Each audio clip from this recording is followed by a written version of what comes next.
Welcome to Dorks Danger, the D&D group that my friends and I play tabletop. You know the thing. The Dorks in Danger. Dorks in Danger. That's the one.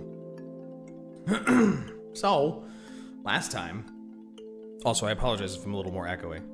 I have no empty wood room. Last time, after a bit of a harrowing midnight incident with some giant spiders, you proceeded on your third day through the Neverwinter Wood, following Droop towards where he claimed Cragmaw Castle to be. However, after several more hours of travel, your party emerged from the forest near a river, and Droop almost broke down in nervous anxiety, admitting that he actually had no idea where he was going. Your group decided that you would head to the ruins of Thundertree to seek out the druid that you had heard knew about Cragmaw Castle. You parted with Droop along the riverbank and told him to go to Neverwinter, gifting him with a pocket full of grass and a rather blunt send-off. As you proceeded back towards your destination, your travel was fairly uneventful until you drew close to the ruins of the town itself, at which point you ducked away to hide from a dragon passing overhead. Heading into the town, you found a sign that told you where to find the druid, and you began to move towards the western part of the village. You ran into several twig blights and ash zombies and even a couple more giant spiders before finding the druid and conversing with him for a little bit. However, your group was alerted to someone watching you by Niah, who immediately gave chase, leading you all into a battle with several members of the Cult of the Dragon, one of whom was a spellcaster that nearly one-shotted Reyka with a nasty cast of Inflict Wounds. You laid them low, slaying every last one of them much to Thava's dismay, and looted some items and treasure from their little hideout, and went to return to the druid. And coming off the back of that, what would you guys like to do? I would like to stroll into the cabin and tell the druid. So about those cultists. Yes, I did sort of hear what was going on over there. Yeah, I don't think they're much of an issue anymore. Impressive, truly. I applaud you on such a rapid handling of the scenario. Though, to be fair, I am not entirely surprised by this fact. And the druid sort of adjusts his robes a little bit and looks at your group as you all come filtering back in, and just says, "So you're to figure out how to deal with a dragon next, then?" Cultists are one thing, but dragons are a whole different game. There's no possibility we can just wait for it to... I mean, now that the cultists aren't around, what is it even here for? Well, it had nothing to do with them, far as I could tell. Likely, usually when dragon cultists are skulking about places, they're trying to find dragons in many cases. At least that's what I assume these ones were here doing, if a dragon set up and then they showed up afterwards.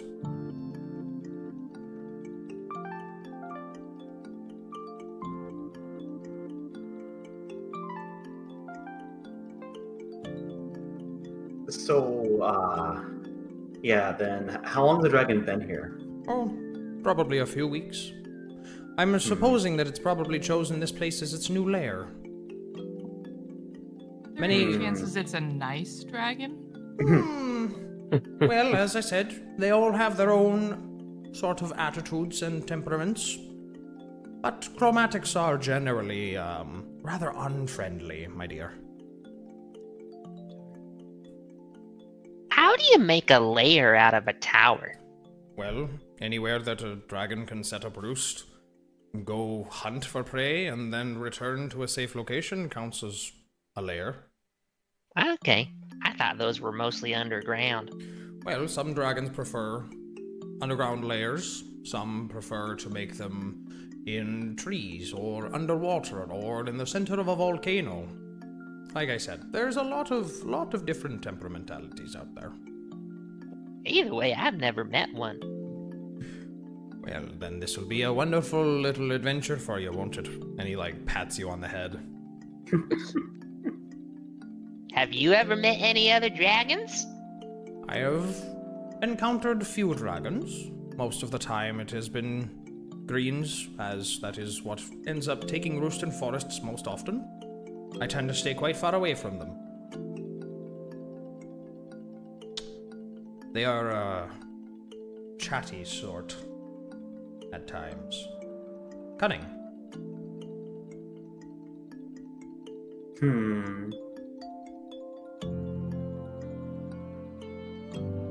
Well, either way, I don't think it's going to go anywhere, just, in the near future. So if you need to take a night's rest before dealing with it, I'm sure it'll still be there in the morning.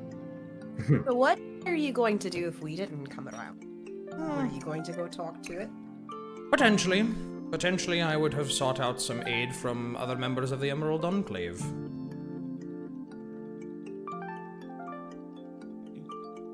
Other druids might be a bit more practiced in handling dragons than myself. Though, seeing as there were members of the Cult of the Dragon here, I probably would not have had the time to do so. Right. Well, sir, we greatly appreciate a chance to rest. You can feel free to use my little wood fire outside if you'd like to cook something for yourselves. I can conjure you up some sleeping quarters and arrangements if you need to. It's maybe something a bit nicer to sleep on than the bare stone. That would also be appreciated. Yes, thank you very much. And he nods a little bit and stands, cracking his knuckles together, and with one wave of his hands, you see that same greenish-yellow magic flow out, and the chairs that he had conjured before just sort of return to roots and slink back in between the stones before a bunch of basically patches of very dense, soft grass suddenly appear, roughly the size of bedrolls and bed spaces, just around the area. Just growing through the cracks of the ground. That should do, perhaps. I, don't mean to be, abrupt, but I will be taking my usual nightly, walk about the place, so just, don't tear up my cottage while I'm away. We won't.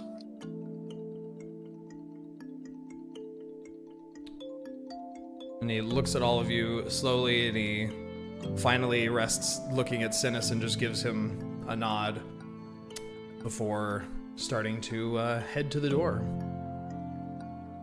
And he just leaves you guys to your own devices, basically, as the evening begins to draw in and the sun begins to set over time.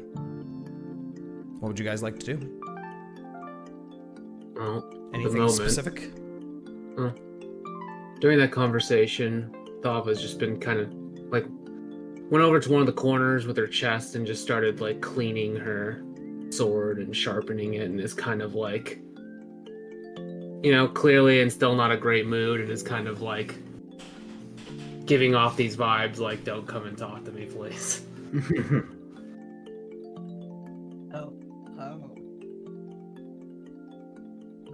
It's like you're trying to bait Rinn into talking.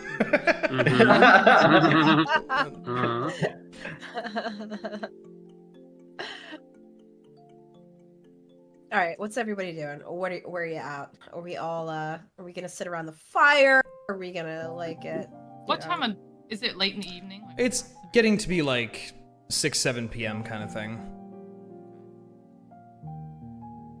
There's still a little bit of light left, but it's not much.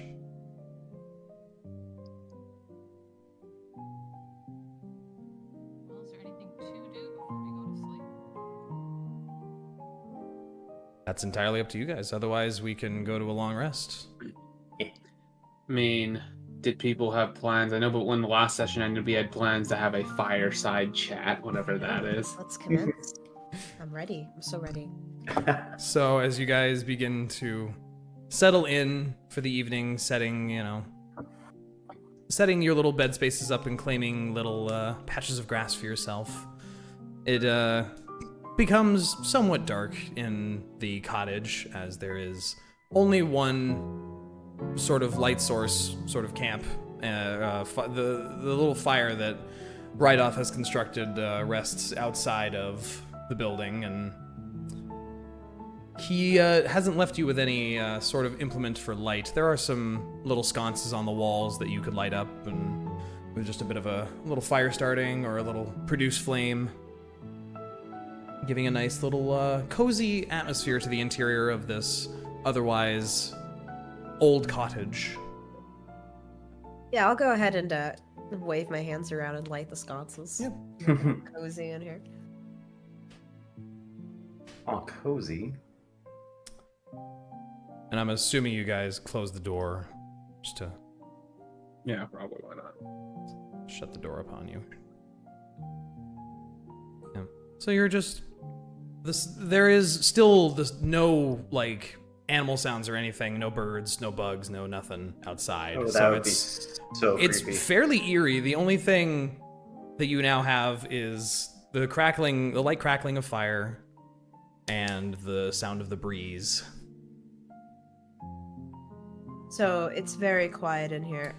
Is it small enough of a room that we're all within earshot of each other? Oh yeah, probably, unless you'd like to step outside. Yeah. Okay. Good to know. I'm gonna look at Niah, and I'm gonna kind of like head tilt towards outside and see if she'll like come with me. Niall gives you a quizzical raise of an eyebrow. And then Rinn whispers loudly, "Come here." With the roll of her eyes, she'll step forward and follow you.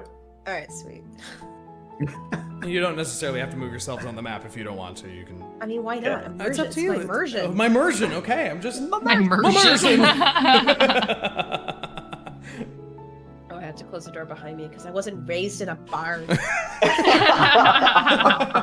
Are you sure? Are you sure about that? Pretty sure. The amount of hay that comes out of her hair, I have to wonder. I might have been born in a barn, though. But I wasn't raised in one, damn it. Probably conceived in a barn, let's be honest. That's a goat joke. You know, goat fucker joke.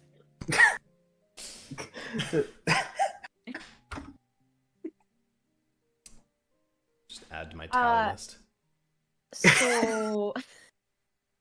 So Niah, it's been a while since the last time we had an adventure together, and I was just kind of curious. It's been 1 week.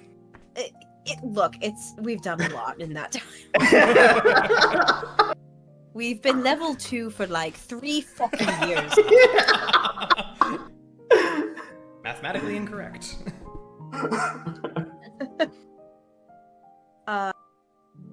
And I'm just curious if you ever plan on telling the rest of the group about your, well... Tell them about what? Niah just says, leaning forward. I mean, you know that I know. And, you know, that I know. But why are you hiding it from everyone else? I told you before. Well, I forgot. Oh my god, if that isn't the most Rinn thing. Well, I forgot. Oh my god. You just watch Niah, a look of this infidelity just slowly drift across Niah's face as her head falls into her palms.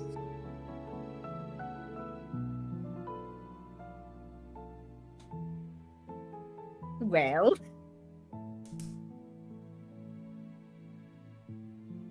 It can be dangerous for me. And that's all I'm going to say about it.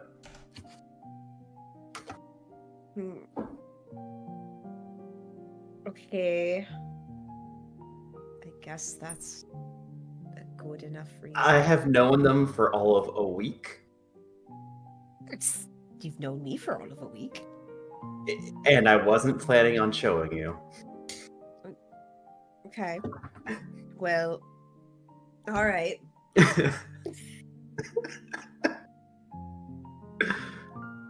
Okay, well, I guess that's all I had to talk about. All right. So Nailed it. Perfect. No notes. no notes. Amazing. You got the part. Is there anything specific the rest of you would like to do in the evening as the other two leave the cottage to have a little chit chat? Reyka's just cleaning the dirt off her hooves. Bud is like twisting and just messing with like a little like piece of hay in his hand.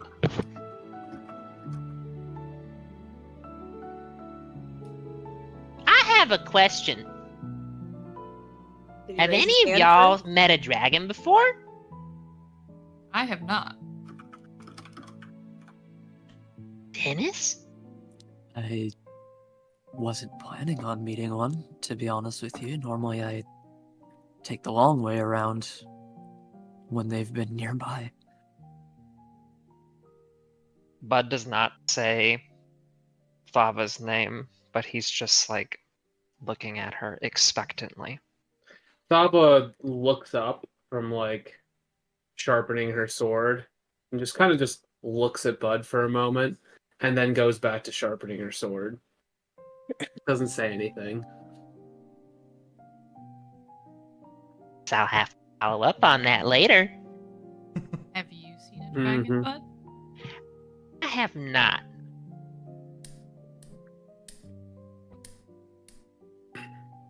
I've just heard about rumors of one in the mountains kind of near where I live, but I've never seen one myself.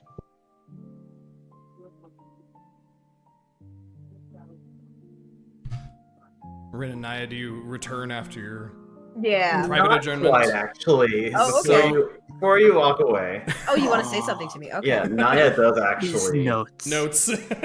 address you. Alright. I am surprised to see one of your kind, though, out here. Yeah, there's not a lot of us, as far as I saw. It's just been my mom and my dad and me. That's all I've seen. Well, no, there were a few people who came by once, but we didn't talk much. Yeah, sorry, I don't have many details for you on that account. Oh, you don't know where you come from? I mean, I know roughly the area that my folks are at, but aside from that, no. Interesting. Why is that interesting? Because I've met your kind before. Uh-huh. Like Yeah. in a city or something, or what? No, not a city. Okay. Tell me, have you ever set foot in the Feywild? Mm. The Feywild. Nope. Can't say I have. That is interesting. Where'd you say your family is from again? I don't know if there's really a name I could give. Nor do I want to. Actually. You know, we all have our secrets. Yep. Hmm. She Yes. makes a face at you. Yes, I guess we do.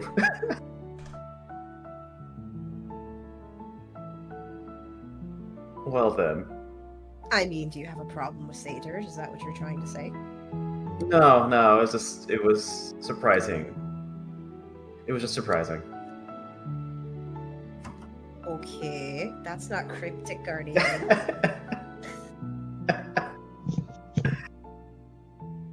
Well, though, do you want to join the others? I'm sure there's must be some food on the fire by now.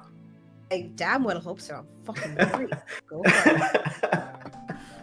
So as you guys part and the distant sound of you do hear sort of to your north, potentially the druid yelling something, and a sort of a few crashes of force against a wall. Oh. And then He's throwing rocks at the dragon again. Nightly ritual.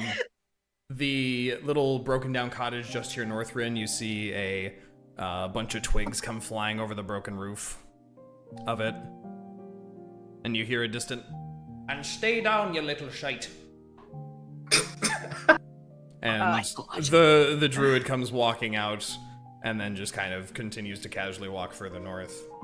Do we see him? Yeah, he's not hiding himself. He's just walking. Why are my pings not showing up? He just walks out of here and just kind of cruises further north. The fuck do you think he's up to? What does I this think guy he's- do at night? Dealing with those bramble things and the zombies. Oh, I guess that makes sense. If they truthfully don't stay dead, Yeah. Okay. then I guess someone has to go around each night and But as give them you the nights of peace.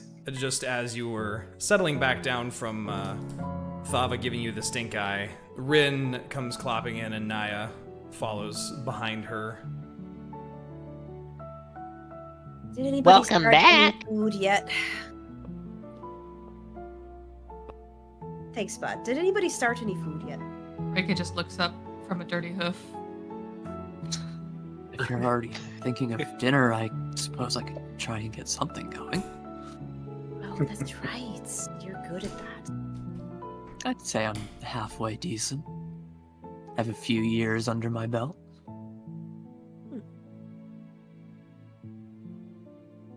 Yeah, go for it, Catman. I'm interested to see what you can whip up.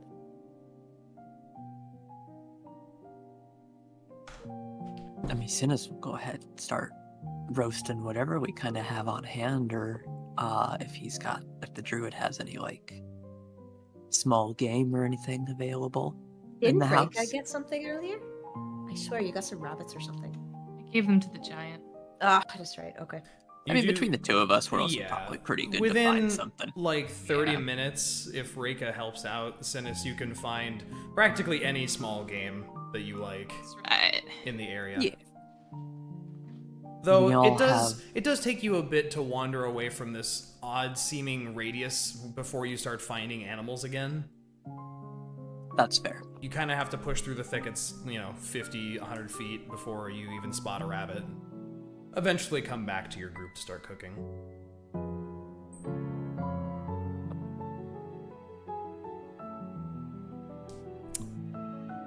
Let's see, what would a cooking tools check even be? How would that even Dexterity. How delicious is this food? Constitution. Wisdom. Dexterity, absolutely. Survival? God. Yeah, Pretty it's, wisdom. it's either going to be a survival or a performance check, I think. Ooh. Oh yeah, it's like a hibachi grill for us. Right? God, Performance, please it don't looks make like he Catman knows. do that. You go performance, it looks like you know what you're doing, and it's gonna look really great, but it's gonna taste terrible. So make either a survival or performance check your choice. Do I want a -1 or a +6? I don't know. It's up to you. You want that -1 for the last. Uh, How about a 24 on survival or a Okay. 17 on performance? All right. So Synas goes out to the campfire, and there is, a nice cooking pot set up out there, and seems right off knows how to cook himself. And you set about, preparing the rabbits that you've caught in other game, and maybe some berries or whatever else you would like to add. And it's a very good meal. Like, it comes out pretty much as perfect as you would expect for traveling, and maybe even better than you're used to with how you travel. Fuck yes. Fuck yes. Innes, this looks amazing. Thank you, Synas. To make up like a rabbit stew or a rabbit confit kind of thing. Rabbit stew sounds pretty. He'd probably do that, actually. having like a whole pot and everything? Mhm. Heck yeah. So within 30 minutes, over the time of Synas cooking, Rinn, your mouth practically waters at the smell of roasting meat and stew being prepared over an open fire, and eventually you are served with. You do notice Rydoth does have like bowls, but no cutlery, just bowls, sitting in a corner on his table that you guys use to plate up some stew and share with your friends. Synas, did I ever tell you that you're my favorite fucking party member? What? Is it just because of the rabbit? Or did I do something else to deserve Your the hair's award? nice too. Thank you. I think I haven't combed it in however many days we've been traveling now. Well, whatever you're doing, keep doing it. Wait, are you telling me to continue not doing anything? That's right, it's working for you. So good job, I guess. He just looks very confused, but eventually gives a thumbs up. God, you're so awkward. He's not used to the compliments. I'm just picturing Start the crying. polite cat face. He's so used to just being the scout and the quiet guy who helps. He's not used to the compliments. Oh, no. You're rocking it, honey. Work it. Go. It's a stew. I don't know how to work it. Apparently, you fucking do. So as you guys settle in and the sun begins to fully set and night takes the area, and you, bellies full and perhaps bodies a bit sore from a day's worth of traveling and battling. Is there anything else you'd like to do before you settle in for the night? And I'm gonna make an assumption and guess that you would like to do night watches, but that's up to you. I need to talk to. I have a few more words with folks I'd like Sure. to. Well, whoever, yeah. whatever, yeah, tell me. Okay, so Rinn is going to go cozy up right next to Thava. Oh no. Oh yeah. Oh, yeah. Oh, you thought it was just Niah? Oh no, I was expecting it. The perfect pairing right here. Mm-hmm. Oh god. The same energy, same wavelengths. So Absolutely. is Thava still working on that sword? Just like, what are you doing? Like She's probably been going at it for probably too long, but she did partake in a bit of the food. Right. She hasn't been right. contributing to the conversation much at all tonight. Is she cleaning it or is she sharpening it? Like, what is she doing? She was cleaning it initially, but now that blood is clearly all gone, she's probably going through and sharp. Still working on that sword, I see. Thava just kind of looks up at Rinn and just, gives her a look and then goes back to her sword and goes, "Yep." Riveting conversation.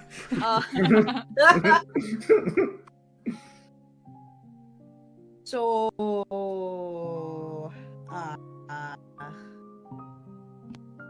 how are you? He just kind of gives, Rinn this look, kind of like, really? Really? You're asking me how I'm doing? You know what I mean? I'm trying to do the small talk thing. I'm not great at it, but I mean, we could skip right past that part. I have a few questions. You're not going to pull me outside like you did, Niah? Yeah, I mean, this one's less delicate, so, yeah, what's up with you and the fucking, dragon cultists? Do you have, like, a vendetta or something? She just kind of snorts and goes, "You could say we have a history. Oh. Not really interested in elaborating further, but I don't like them. Simple." Reyka is watching them too very closely. I was about to to say. Bud is in the background pretending not to listen, but very obviously is, Yes. while he breaks out his pipe and is smoking it. Mika's not even hiding it. She's just straight up watching. Yeah, same with Synas, honestly. Just eating They're and watching. staring. I'm sitting right next to Thava. Thava's Yeah. kind of like being cornered right now. Yeah, and she we is should being really- cornered. She's just kind of Right. kind of looking around everyone, like, Niah, close the fucking door. Bud waves at Thava when she looks at him.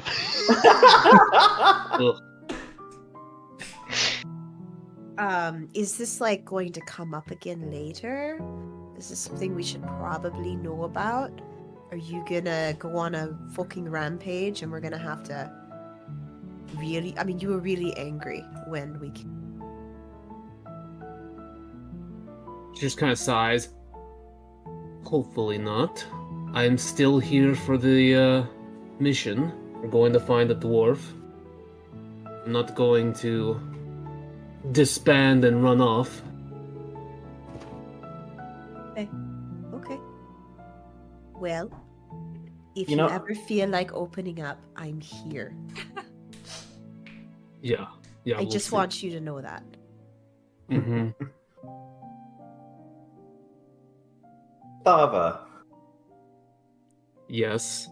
after the fighting, you were searching the bodies. Almost like you were looking for someone you knew. Did you expect to find someone that you actually knew here? Not necessarily. I was looking for these though, and she pulls out she goes into her bag and pulls out like a handful of the insignias that she collected from the bodies. They're like, I guess, Dre, I'm assuming they're like symbols of Tiamat or something. Yeah, so Thava holds up in her fist this set of, basically, the symbol is just little five different colored little chromatic dragon heads all next to each other, and almost like, the way that your hand naturally sits, all five fingers. That sort of thing. And why'd you want those? She just kind of grins. I'm keeping count. See. And what is your count at these days? It's been a long while. I haven't crossed any cultists in years. In fact, I don't have any more insignias than the ones I have here. I'll say that much. And Dre, how many were there again? You would have gotten a total of 5. Yeah, well, I guess if you'd seen the insignias, probably would have seen about 5. So she doesn't give an exact number. Mm-hmm.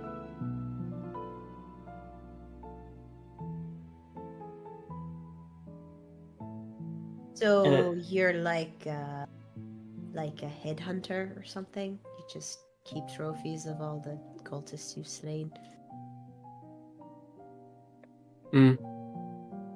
I suppose.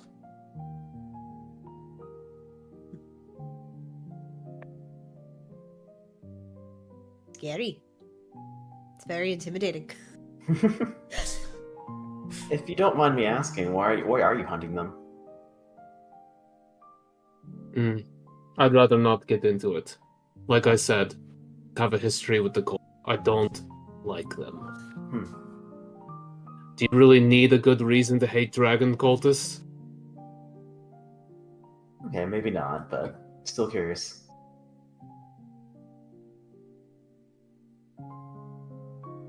Not everyone seems to have such the sheer distaste. I suppose not.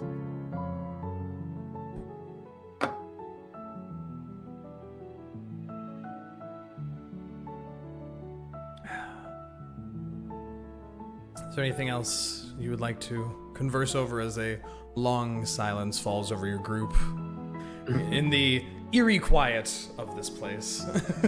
All we hear is the sound of Thava sharpening her sword. Yeah, you hear the breeze of the breeze passing through the trees nearby, and the of a whetstone sliding along a blade, over and over. Rinn tries to make like a cricket sound. It's really bad. It's really bad. It's not that. Yeah, it doesn't sound like a cricket. It just sounds like she's whistling badly. I mean, Synas has a drum. Could try and make some music. Do we all have instruments? Let's have a jam session. He's saying no. I thought everyone would like to know that I was so close to giving Bud like a banjo or something. Oh Wait, my Why god. the And- fuck didn't you? I think it had to do. What did it have to do with Dre? I think it had to do with Banjos like. don't exist in this world. No, no, That's on I'm my not mind. limited by such things. I think it had to do with like specialties or something. Yeah, like, you didn't want to take a musical instrument proficiency. You Yeah. wanted a tool proficiency instead. I was Yeah, like, that's- We need to Same thing- restart this same thing whole for Niah. campaign. Does anybody else have any instruments? Because I will play something. I have a lute. I don't know how to use it, but Oh god. I will try. Oh dear Reyka god. just tries to hide her flute. Oh my Bud god. can play Three Blind Mice on, on the a little lute. lute. Yep. Reyka, is that a flute you're hiding in your pocket, or are you just happy to see me? This is when everyone realizes that they're all hipsters with musical talent. Yes, That just happen to be God. traveling together. Oh dear. it is a flute, but I am not in the mood to play tonight. What kind of mood do you have to be in to play your flute? Not tonight. Jesus Christ! Mhm. They're all fucking stone walls of Oh, Listen, I God. just got my ass handed to me today. I am tired, I am sore, and I just want to sleep. You were just as bad. All right. Rinn. Well, Bud, Alright. Synas, let's go over here, hit the circle, and play some fucking music. Wait, was this a serious, was this a serious suggestion? I thought you just said, okay, you can sing. Can you sing? I can whistle. There you go. Actually, don't ask me to whistle in real life because I can't. Oh my god, it really is a fantasy game. You're living out your fantasy where you can whistle. Roll Thava's performance. leaving. Lock the door. Oh my god. I think I'm going to go for a walk. I think I'm good. Oh god damn. Oh, are you gonna come back to come to sleep? I'll be back. Don't worry. Okay. And yeah, she's gonna go take a little walk outside. Okay. Synas, Bud, and Rinn, make for me performance checks. Oh fuck yes. I'm gonna Alright. use guidance on myself. Feel free. Feel free. You're guiding yourself? Yeah. Mm-hmm. Mm-hmm. Oh, I got a 21. Pretty good. Oh, I'm so glad I used guidance. Wait, what? Oh, apparently our performance was that bad. I got a 13. Okay. I got a 12 thanks to guidance. Wow. All right. Otherwise, it would have been 8. Oh, wait, -1. Oh, shit, 11. While I did roll a 21, DM, I will have you know, Wow. Rinn does not know how to play the lute. Yeah. Like, at all. So Except for right now. you, you guys watch Rinn slide this sort of compact lute out of her bag, and holds onto it like very confidently, and looks around at all of you guys with like that grin that she does. And This is Synas, when you Rinn begin should to ask. Me for help, but yeah. Well, you did get taught how to play Three Blind Mice. I know I'm practically a professional at this point. Synas, you begin to do like a basic slow drum beat. Bonk, bonk, Yeah, bonk. yeah. Bonk, bonk, bonk. And Rinn begins, Bud begins to sort of whistle a tune, sort of cheerily. Kind of sounds like something you probably heard him whistling while you guys have been traveling. And Rinn begins to pluck the strings, and the notes don't go together at all. Like, she's doing it very accurately and very well, but it makes no auditory sense. It's very nice, like a I'm improvising. I think this is what they call jazz.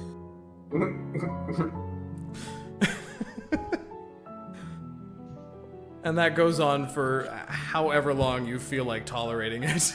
Probably too long. Rinn keeps playing even after like Synas sets down the drum, and is just Bud stops and is like, Maybe not our brightest idea.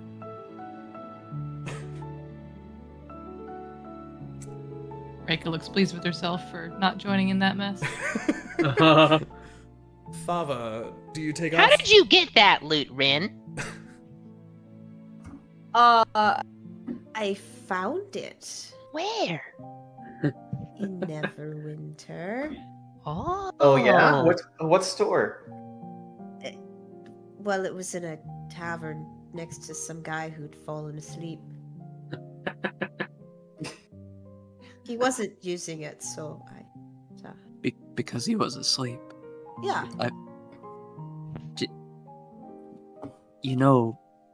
Never mind. Did you steal it? No,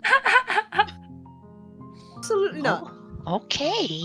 Why would you ask me that?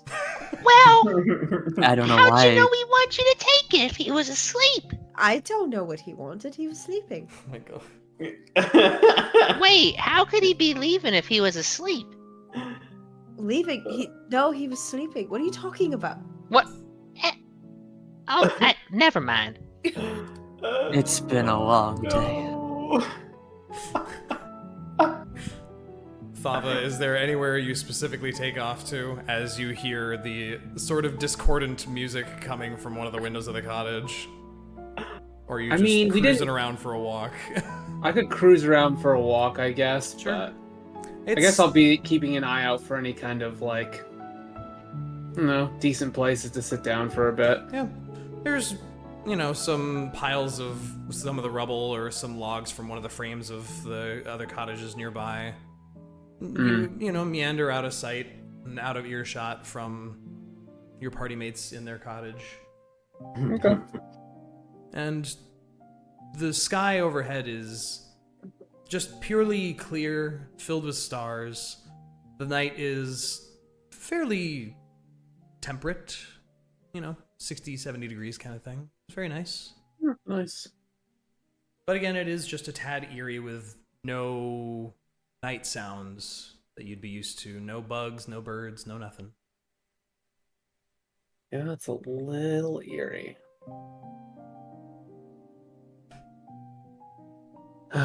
I think she will, though, find a spot to, sit down, probably in some kind of building. Potentially even maybe where the building where the dragon cultists were residing in. Sure. Really anywhere, as long as it's not, With us. absolute... Yeah, basically. Fair. We are killing it. Absolutely slaying, in fact. So Yeah. you meander back to the east side of town. And the corpses of the cultists you slew as a group are still scattered about. The blood having dried and pooled underneath several of the bodies. Just kind of looks at them as she's wandering by. Maybe even, stands over one of them and looks at it for a bit before continuing on. You find the empty building that you guys looted earlier. Still bereft of life and full of dust and cobwebs, but very secluded. What was that? What's up? Which What? building was that? The one all the way in the southeast. Oh yeah, this one. All the way over here. Sure. So, and as you found before, there is just sparse furniture. One of the chairs is broken from when you kicked it before. But it is dark, it is lonely, it is empty. She's going to find a comfortable spot. She's going to, like, reach inside her backpack or whatever she brought with her, and she's going to pull out the book. Sure. You know the book. I know the book. Do God we know damn the it. book? You saw her read the book. God You saw her damn read it. You saw her read it before. She kind of just stands there and kind of looks at it a bit, kind of running her fingers over its surface. God damn it. It is the black leather with red text wrapped up as Niah left it. Yeah, she's going to unwrap it. Oh, wait, you stole a book? No, it Oh, was, I'm it was not her here. book. Never mind. None of you are here. Oh yeah, if Niah was there, this would Yeah, I mean, technically, Rinn, Synas, and Niah were in the room when you were reading this initially, but... Yeah, where she got possessed, sort of. Well, Something happened. something to happened her. before, yes. after shenanigans occurred. Yeah. Do you just start reading through it? Yeah, she's gonna start reading through it again. Okay. It's curiosity's gotten the best of her, and you know she's not in the best spirits. Sure.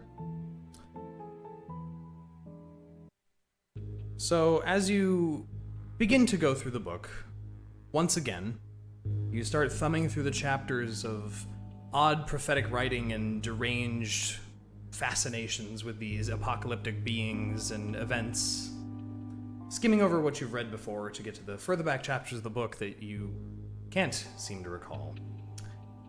As you start flipping past the prophetic chapters, you once again begin to feel your vision starts to dim and the lines of text begin to shift, the images animating before your very eyes, and you feel yourself being drawn into this strange text again. Make an intelligence saving throw for me. Alright, 1 second.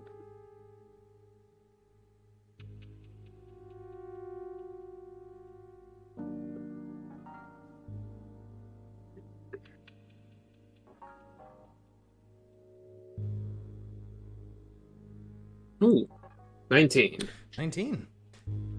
The whispers begin to encroach, and your head begins to swirl, and you sway a little bit as this, whatever this odd knowledge is that you're reading, sort of punches into your mind, and your stomach begins to turn, and it gets louder and louder in your ears, but eventually you just steel yourself, and that burning headache that built up last time doesn't seem to show up as you resist whatever effect this is. And you find that your vision comes back to normal. The book not shifting and not swirling around oddly. And you're not compelled to continue reading, though you are entirely free to. Did I glean anything else, or was that just... Well, as you, in fact, begin to flip past a couple of the pages, you discover that there seem to be very specific sets of runes and sigils on a couple of the pages that you had turned to, that you realize you're holding in your hand, staring directly at a couple of them that seem to shift and then settle back into nothing on this page, potentially seeming like it was some sort of gate or barrier sort of thing that you just punched through. But something about this knowledge, this invasion into your mind that you feel dulling your senses as you come out of this initial stupor, begins to... You sort of sit there and stare off. You're staring not at the book, but kind of through it, just in the moment, as you feel something deep within you sort of click. And you feel as if mentally you sort of fall into yourself. Everything's very suddenly going dark. Oh no. You smell chemicals, formaldehyde, scent of blood, completely pervading your senses. The sounds of carving flesh and bubbling concoctions and alchemical tools and fragments of voices echoing around you. Reject the failures to the pit. You hear a voice say just nearby to you. Thought using Dragonborn would work. Worthless, unlike the others. Be sure to burn the corpse. There's a few moments of silence, the clanging of tools followed by a different voice. As you command, Master Axikor. And that name, the moment you hear it, you remember something. And it ignites a burning hatred within you that you have not felt in years. You suddenly come back out of this odd darkness, and your eyes open on this book, finally taking a moment to realize that you've thumbed through to some of the further back pages.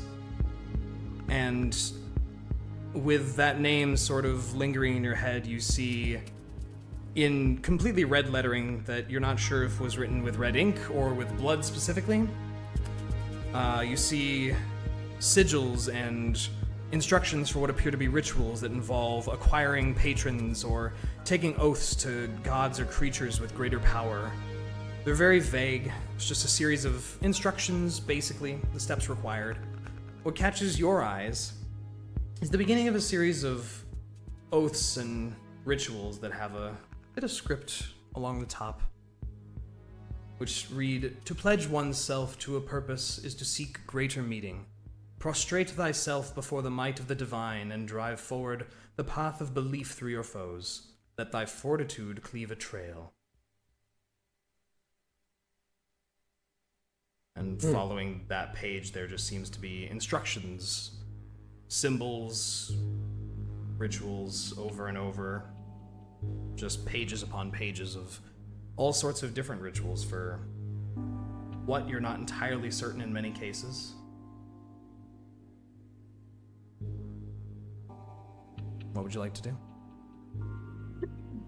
Well then, she's probably at this point kind of wide-eyed, kind of like taking deep breaths as like a lot of, I guess, some kind of repressed memories or something come back to her. Dre, could you do me a favor? Could you write down that name and give it to me? Mm-hmm. Just so I know. I do not think she'll probably continue reading. She'll probably close the book and probably even reseal it with the stuff that Niah used. Mm-hmm. And kind of sit there for a moment in the darkness just thinking about it, and particularly just mulling over that name over and over in her head that she'd somehow forgotten. And it feels like you are remembering something from your childhood that happened so long ago, but it wasn't that long ago. Do I have a face to that name, or is it just a name? Or is it just like, did I just get the sense of like smell and like sounds, or did I see anything? As you mull over this memory in your mind over and over, the only things that you seem to be able to pick out are the very overpowering smells of chemicals and lab materials and blood, and the voice of those two individuals. But no faces, no visuals, just scents and sounds. Okay.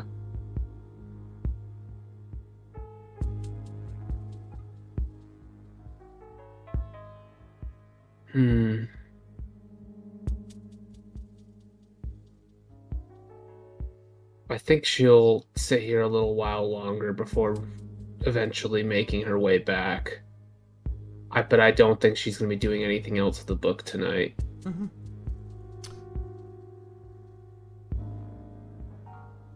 While Thava is gone, because she is gone for an hour, Dang.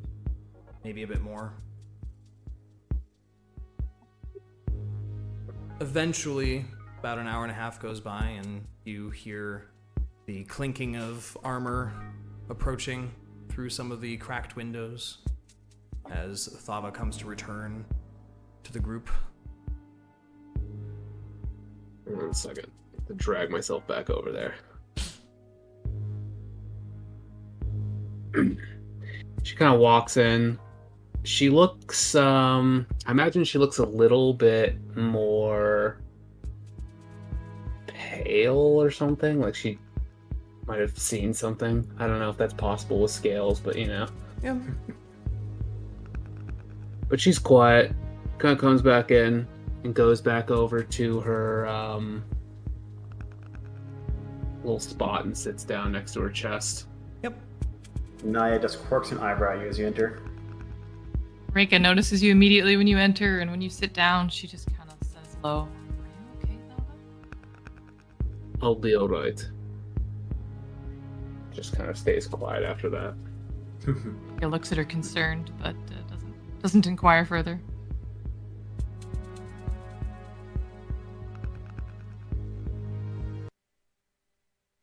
And if there's nothing else you guys would like to do for this evening, we can go into a long rest and some watches.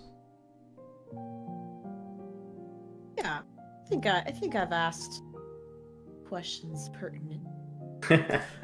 You guys begin to bed down for the night. Who would like to take first watch? What was our old rotation? I don't remember. That's up to you to remember. I just know that Reyka and I were on the last watch.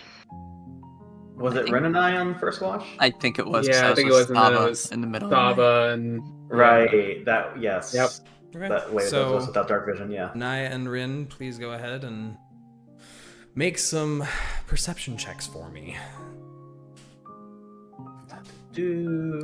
As you guys... Can I just assist Niah? Sure, yeah. You Yes. can give you Niah can- advantage. you can assist me in listening. Yes. Yes. I'm gonna cup her ears. Listen closely. As you guys kind of head outside of the cottage to 19. stay watching. Okay, 19.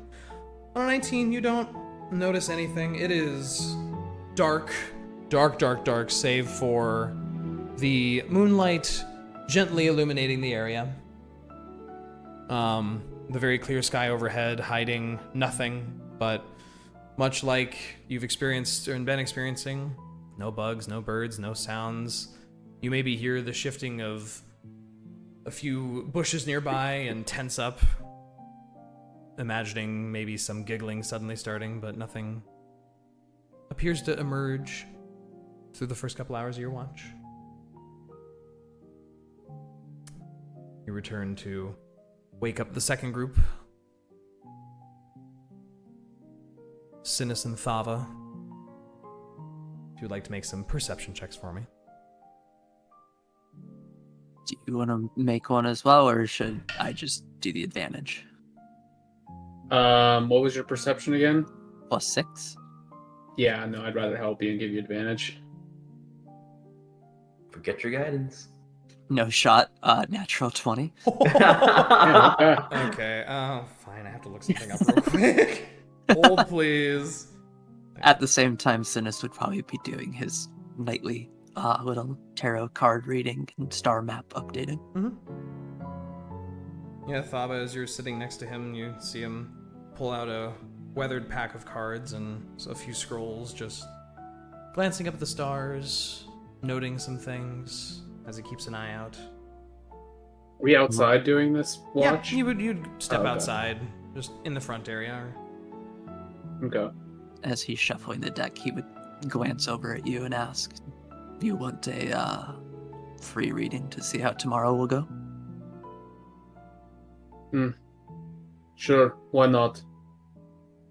And he'll do another quick, clean shuffle of the deck, and then offer it over to Thava and say, "Go ahead and cut it, split it anywhere you want. Not with the sword, of course." Yeah, of course, I don't think she's that stupid, but yeah. She'll go ahead and split it. He'll go ahead and take the deck back, and tap the top of it, and flip the top card over, glancing at it, smirking, and then flipping it over to reveal a dragon. Oh my god. To which please he don't. would end up saying, "You know, it's funny. I've been getting this for a week straight, and I thought it was just me. I swear this is not a deck of all dragons. There are 60 different constellations in here, and every time I get a dragon. What does it mean? Well, it depends on the orientation of various constellations and the weather patterns. And to simplify it, however, it could mean either a great conflict is ahead of you. It could mean that there is a great destruction ahead of you. But that's not necessarily a negative. It could mean that it is a large change in life, perhaps moving to a new city, perhaps taking a boat to a new continent. Something sweeping, something large. Of course, some take the reading to just mean death is ahead, but let's hope it's not that one. I think we'll end up with a dead dragon tomorrow. That's what I think. With any hope, I hope you know what you're doing. I'm not concerned. It'll be fun. Well, that makes one of us. What, you worried? Admittedly, yeah. Normally when I lead a group or assist a caravan, I've seen dragons off in the distance. I've heard stories of dragons off in the distance. Why anyone would want to go near one, I'm not entirely certain, but you're the most confident about them, I will say. They're just creatures at the end of the day. They're not gods or anything. They can still bleed. They can still die. They can also breathe fire. And they're pretty big. That doesn't concern you? In the slightest?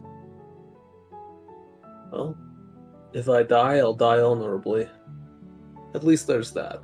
And, well, you know. She just kind of, like, fumbles with her, little, like, symbol she has. What was it, like a flaming sword? Mm-hmm. Right, Trey? Yep. Yeah. A fist holding a flaming sword. Yeah. Well, with any luck, we'll make sure that doesn't happen to anybody tomorrow. Just, if you think things are going south, maybe make some sort of signal so we can start backing up. We'll play it smart. I may be, I may be brave and I may be excited to kill this dragon, but I do know that they are dangerous. I'm no fool. So we'll make sure we attack them on our terms. Okay, I'm trusting you on this one. Thank you, Synas. I'll make sure your trust is well earned.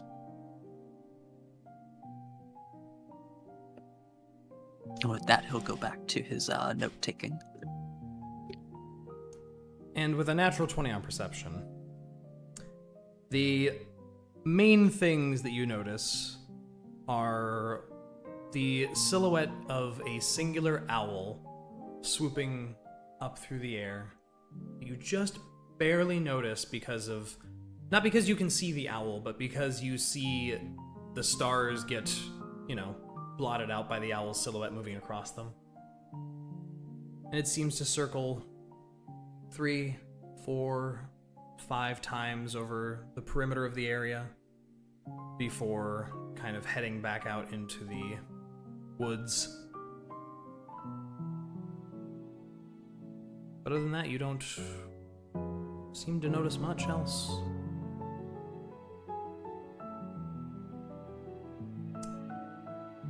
As your watch in the late middle of the night comes to a close, you head inside once again, to awaken Reyka and Bud for their watch, the air having gotten nice and chilly in the dark here in the evening.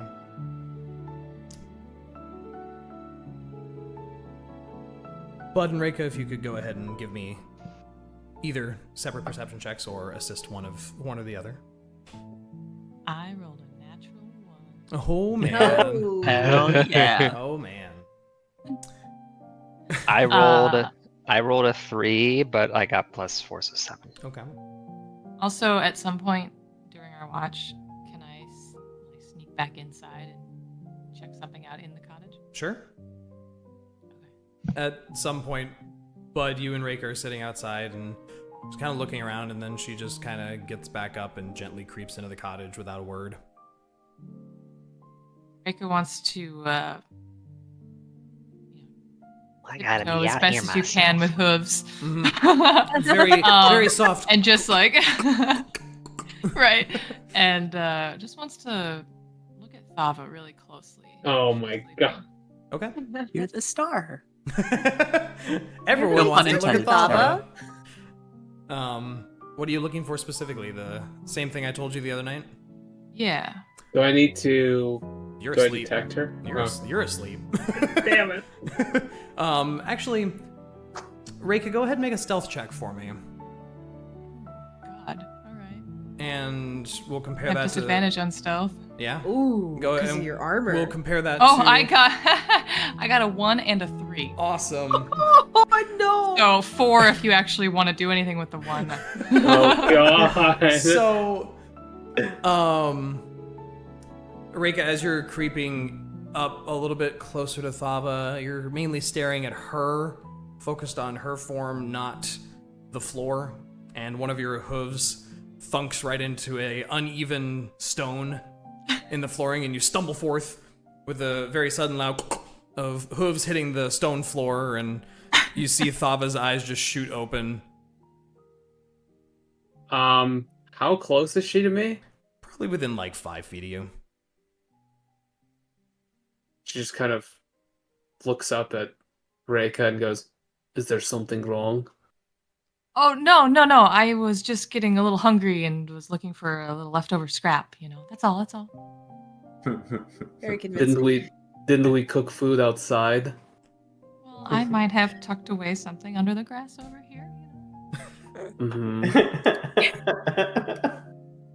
Yeah, Thava just kind of just looks at her a little bit more and then eventually goes back to sleep. But after you stay there for long enough, Reyka, you do notice the same thing. Okay. It is pretty obvious to you. All right. Well, she looks very concerned and tries to wake Thava. What do you want? I just checking to see if you're okay. I'm fine. What's ugh. Okay. You just didn't seem well. I just was concerned. All right. I'm fine. We'll be fine. Just go outside and continue your watch or something. How quiet are these two being? I mean, quiet-ish, but it's an empty room walled with stone, and there's no other sounds to cover up anything they're doing, per se. So, all of you probably potentially woke up from the Reyka's stumbling and them kind of back and forth. Reyka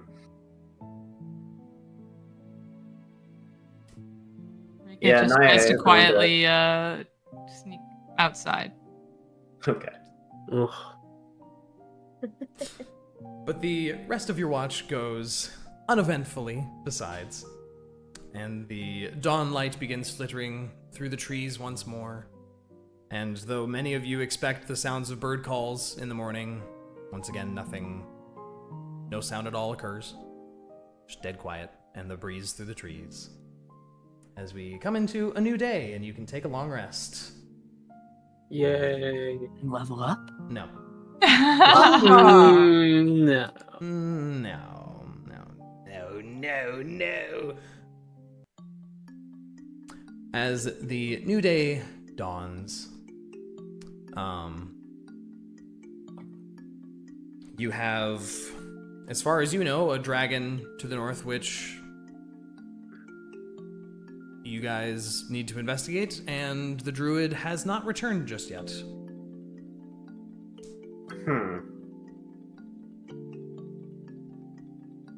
What time is it?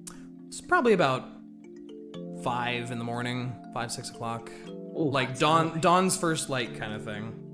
Ugh. Yikes. What would you guys like to do?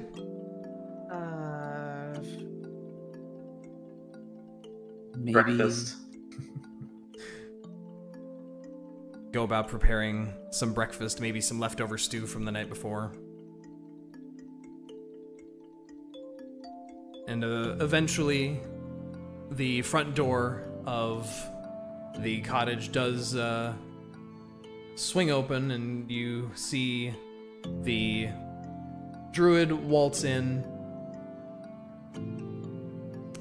Why is your token on the wrong layer? I swear. Oh, where did I put him? There he is.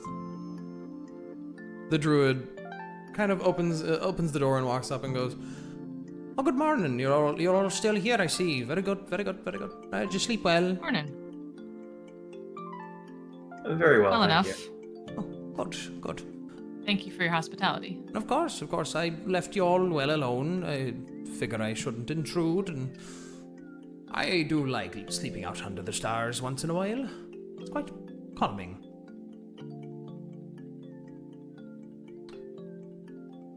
And he walks, sort of walks to the side and seems to begin preparing himself some tea on a kettle over the fire, and sort of seems to just leave you guys to whatever you'd like to do. Reyka is going to offer him a bowl of leftover rabbit stew.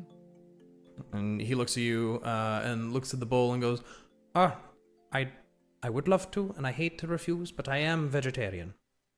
Oh, my apologies, sir. No, it's totally fine. It looks delicious, though. I'm sure it was wonderful.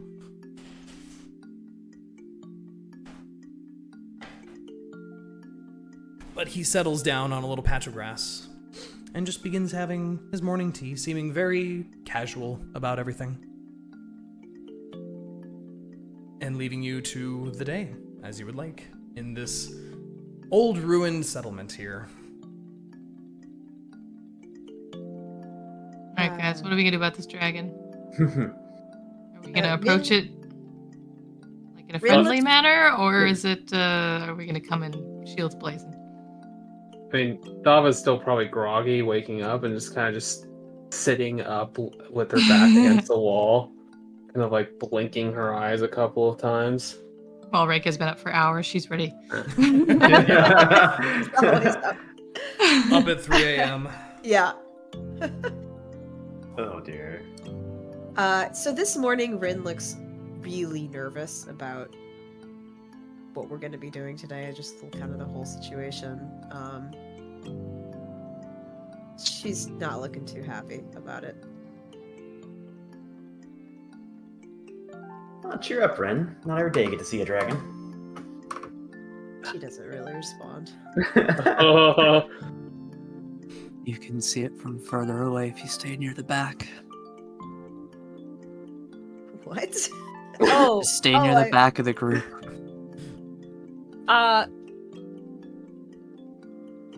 Guys, I am sorry, but I don't think I can go with you. Oh? Mm. And why is that? I don't want to be anywhere near that thing. And I'll again ask why. It's a dragon. Need I say more? It's just a giant lizard with wings and breathes fire. It's fine. Yeah, you're a giant lizard with a sword. I'm a tiny satyr. It's,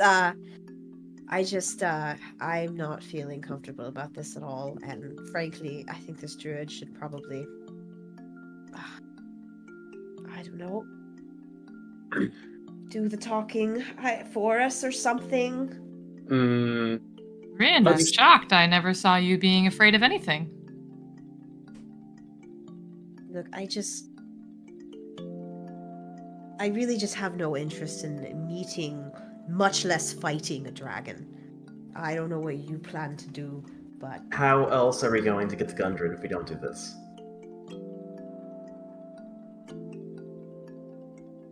look, I just don't want to be in the room. You guys do what you need to do.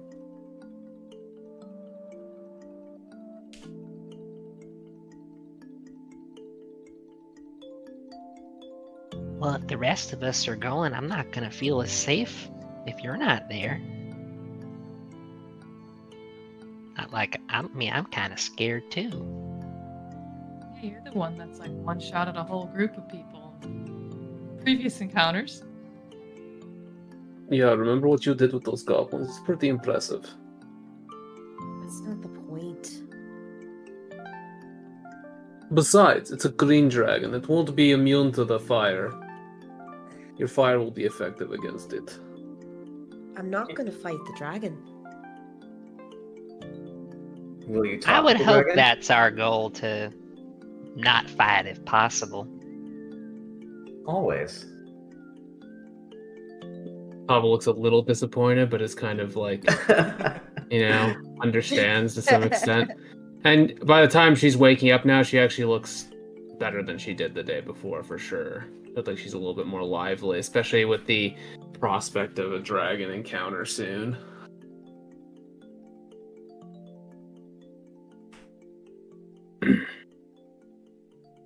Well, Thava assured me last night that if anything were to go wrong, that she would try to distract the beast so we could get away, right, Thava?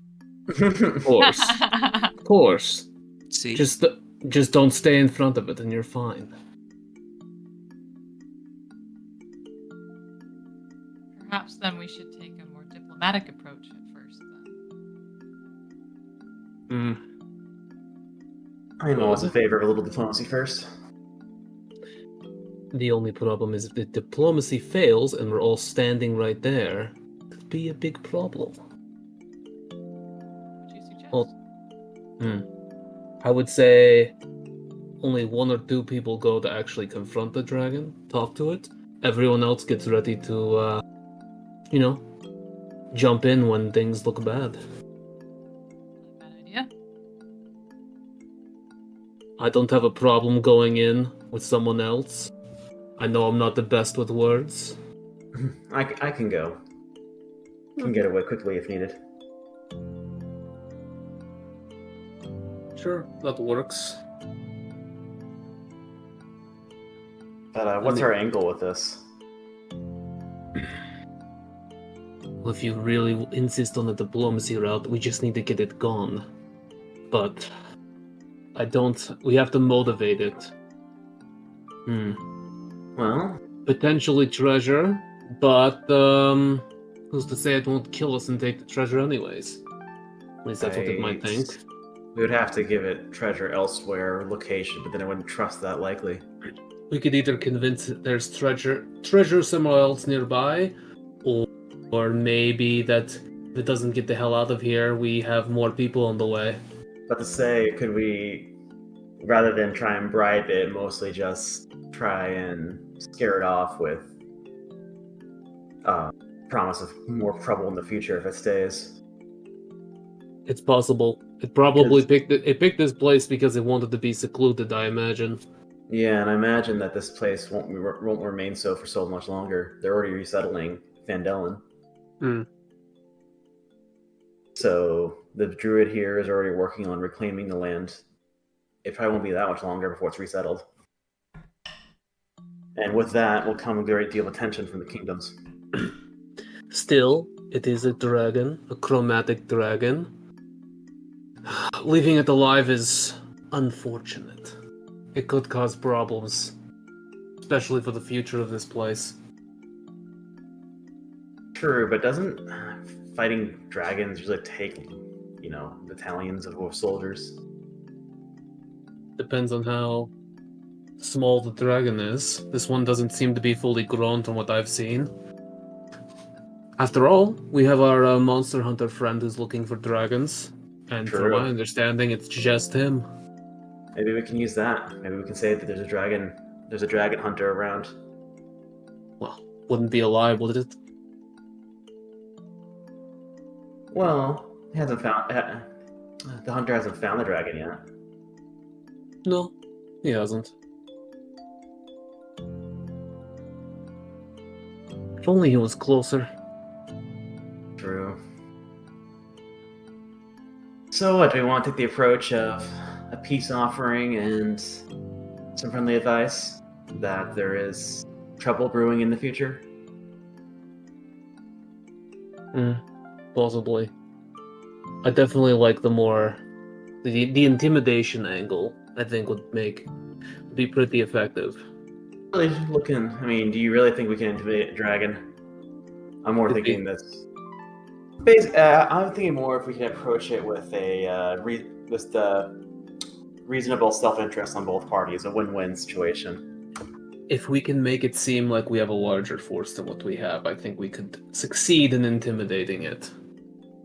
We could take that angle, but if we fail, there's no recourse but violence at that point. And if we play it right, we could kill it. I think we could. Or you don't have to necessarily kill it. If you weaken it enough, it'll probably fly off. After all, they live very long lives. They'd rather lick their wounds and seek revenge later. Mm-hmm. But we would have a dragon looking for us. We Potentially. would likely need to prep the battlefield if we wish to go that route, and doing so under its skaze would be difficult. That's why it'll have a distraction, right? You and me? Okay, fair. Maybe the others can be preparing traps and snares and whatever we can to try and keep pin him in his mobility and keep it occupied. Druid, is there any other information that would be beneficial for this? Do you know anything about the tower? How structurally sound it is or anything like that? It's not, per se...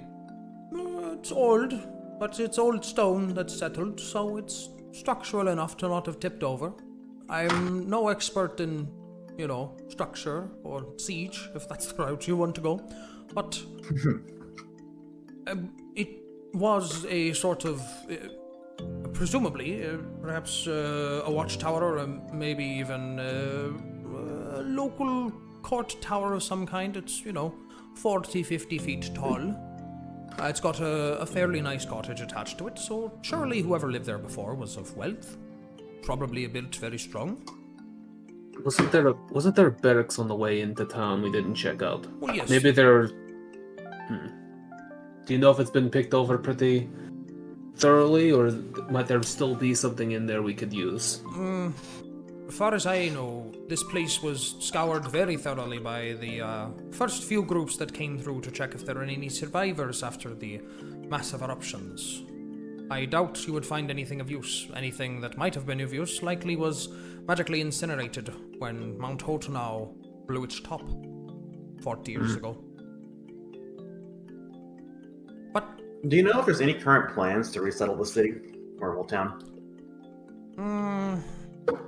Not that I know of. The Emerald Enclave's only interest here is stopping the rampant growth and culling it so that it does not become some sort of elemental epicenter. Okay. Adding a dragon on top of that, especially if it stays here long enough, grows older, begins to affect it, and affect the area naturally with its magic, might cause, let's just say, runaway innate magical effects. Dragons are known for, the more older and powerful they are, to affect things, everything from weather to terrain to the very plant life itself in the area. And having a dragon here in a place that is already disturbed from the natural order is not something that we would like to support. I wonder if that's an angle we could take. The area is only getting worse and it'll continue getting worse the longer them, right? If we can't treat it. I think it would see it as a way to keep its lair safe. I don't think it would necessarily see it as a bad thing. Yeah, but wouldn't the elementals be a threat to its lair? Depends on how confident the dragon is. Or if it might might honestly even see that idea as minions or servants. Exactly. True. Okay.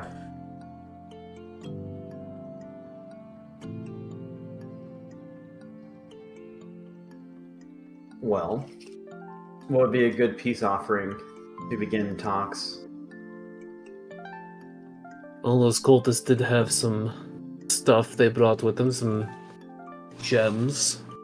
Right, Dre? Let me double check. They had 3 diamonds worth 100 gold each. Yep. There you go. Yep, I see them now. It's a lot of gold, though, for us right now. You're not thinking about just giving those to the dragon, are you? I was actually thinking more of a maybe a few stags as a peace offering to begin talking. Oh, yeah, I like that a little bit more. I could I'd help be- out some stuff. I could help too if we do that. Offer I it don't see why not. offer it some meals, and then try to talk with it, reason with it that attention is coming to this region, and they will soon be resettled. We're here as an advance scouts to try and scout out the area and survey the area and see what it'll take to repopulate and resettle the area. And that more trouble than it is worth fighting for is coming if it stays here.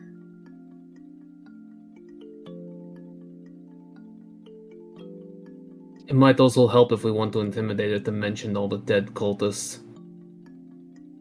Would the cultists really have been any threat to it, though? Would it really find much intimidation in us killing a few gnats? Well, the cultists and the dragons have a bit of a relationship with one another. It might see it as a little bit more of a threat. True. We could play both sides to it. The carrot and the stick. We come in peace with a reasonable offer and request. At the same time, we have killed the cultists that were plaguing the area. Showing that we are at least willing to resort to violence if necessary. I don't see why not. Good a plan as any. Yeah, you say as not the one has to walk into the dragon's lair. We'll be fine. We're there in spirit.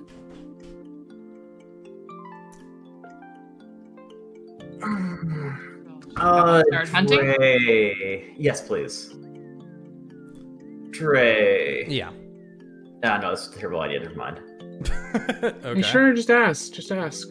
Silent image. If I tried to channel the appearance of a night or multiple nights, but I realized I'd have no scent or sound. Yeah, They would be too easy to give away. it would be probably fairly obvious, but you could certainly try. Yeah, no. What I a fun phrase. do have to consider. I am remembering dragons do have blind sense. We have to be careful about people hiding because it'll know up to a certain distance that there are people hiding. Right. Oh yeah, no. We'd have to have everyone Be careful. outside Yeah. the tower and prep outside the tower. Yeah. That's something that we're worried about. So Bud and Reyka are gonna go take off to go find some bucks, some stag, Some meat. some meat. Yeah. Why don't you guys, as you trek out into the morning, having to head quite a ways away before you start finding animals, much like yesterday, give me some survival checks. I'm rolling terrible today. I got a No. 7. Sorry, I don't think we're getting stacks today. Roll your survival Maybe check, some bud. stag beetles. I did. What'd you get? I got a 5. Yeah, I'll be right back. So, Sam, you get some water. I'll be right Okay. back. With 5 and 7. Would a Uh, druid help at all? So Bud and Reyka are trying to like they're hunting for. Yeah, they've gone deer. like 200-300 feet away from this area, Okay, back out into the woods. right. Could I actually follow them? Sure, do you both, Rinn and Synas, want to follow them? I mean, I'm good at scavenging and finding tracks, so Sure. Synas would offer to help, yeah. What would you want to offer as help, Rinn? That's the question, actually. That you gotta tell me. Rinn is going to go up to these nature-y type folks and just be like, so, can I help, or like, what can I do? Is there anything I can help with? Well, if we're not gonna speak to it, not gonna fight it. They're off hunting for deer. Yeah, I mean, you can help us look for a deer. We're struggling to find one in the first place. Okay. Know how to track a deer? No. I do not. She can just like assist with whatever it is y'all are. She's literally just she doesn't know what the hell to do with herself, so she's trying to seem useful.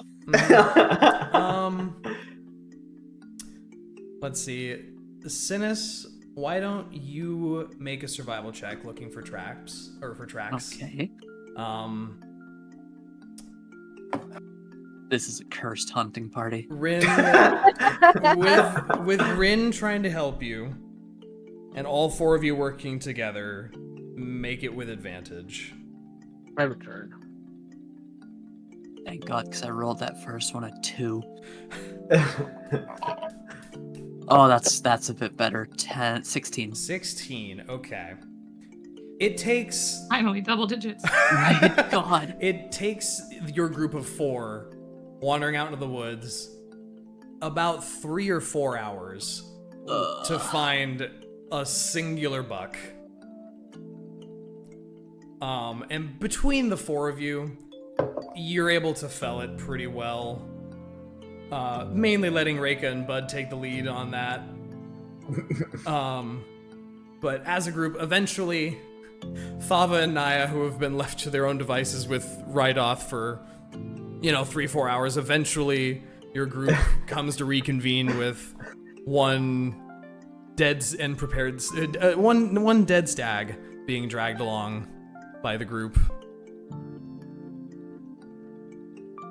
I was hoping for a few. Hunting's not so good today. Okay. Kill's not good for much if we can't even find much. Maybe he'll have already eaten. Yeah, maybe they've been hard for him to find. Maybe.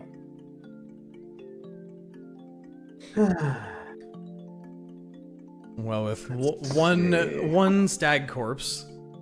One stag corpse In your possession. inventory. Yes, in someone's inventory. Just put it in a pocket. It's somebody's pocket. Yeah. Sorry, I want to look up one thing. Like real Bud Baldur's will quick. put it in Gate his 3. chest pocket. The pocket protector. Yes.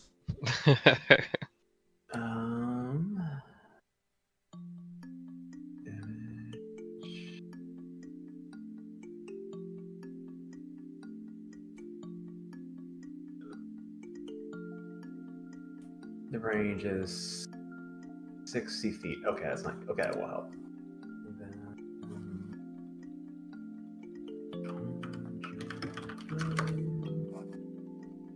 As Niah begins searching in a spell book.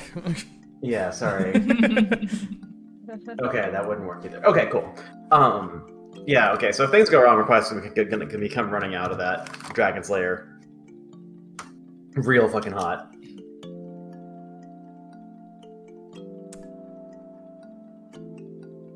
So yeah, I guess the rest of you could take up positions around the tower. If things go wrong, I think we'll try and fight it outside the tower. Niah says, glancing at Thava. Outside How far the away do we tower? need to stay? Good question. I don't know. I'm not the driving expert. No, I wouldn't give it the advantage of flight. If we can fight it inside the tower at all possible, I would suggest it. Okay. Then... Do you have any method of signaling the others? Because I certainly don't. That's actually a great question. Well, I mean, there's a massive fucking hole in the side of the thing, right? In the roof, Like, as far the place as is... you know. Yeah, place is run down. I mean, I'm sure people will hear a commotion in there.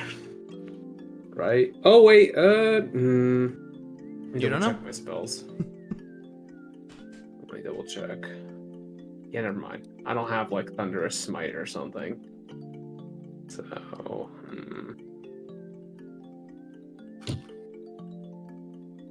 Yeah.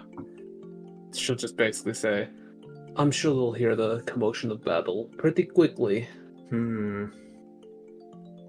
If you're just hoping for the commotion of battle, I do have that thunder trick. Ooh. Do you want to come with? I figured it couldn't hurt. Yeah, 3 of us wouldn't be too threatening either. Bud and Reyka are rangers, so it makes sense. They probably benefit from being a little ways away anyways. That works. Things go wrong if you open up with that thunderclap again. That'll definitely be a signal to the others. I would be amazed if somebody outside did not hear it. Alright. This is our plan then. Offer it a stag, try and reason with it. If we can't, fight it. Yeah, I'll let you do the talking. Thank you. All right, as you guys gather yourselves up, ride off, sort of gestures off roughly in this direction here. Like, that's up that hill there, where those spiders used to reside at the bottom of. That's where you'll find your dragon. I can be nearby in case any of you get injured. I can offer you some healing, potentially backup, but... Well, hopefully we'll come to that in the first place. I just hope you will be successful. Thava kind of looks to Rinn, kind of like seeing if she's potentially still hesitant, or... She's lagging behind the very back of the group, but walking with you for the That's time fair. being. Okay. So you guys can, as a group, begin moving toward the base of this hill. Before we do this, can we take a short break? I was gonna have you guys get to the top of the hill and then break. Yeah. I will just describe what you see, and then we'll take a short break. Sounds good. It's on my list of things. So all the way up this winding path. Yeah. Well, off to your east there, and then up that path is where he sort of points you to. And the path begins to wind its way up the hill. Some spider webs draped across the pathway. The trees standing quite tall above all of you.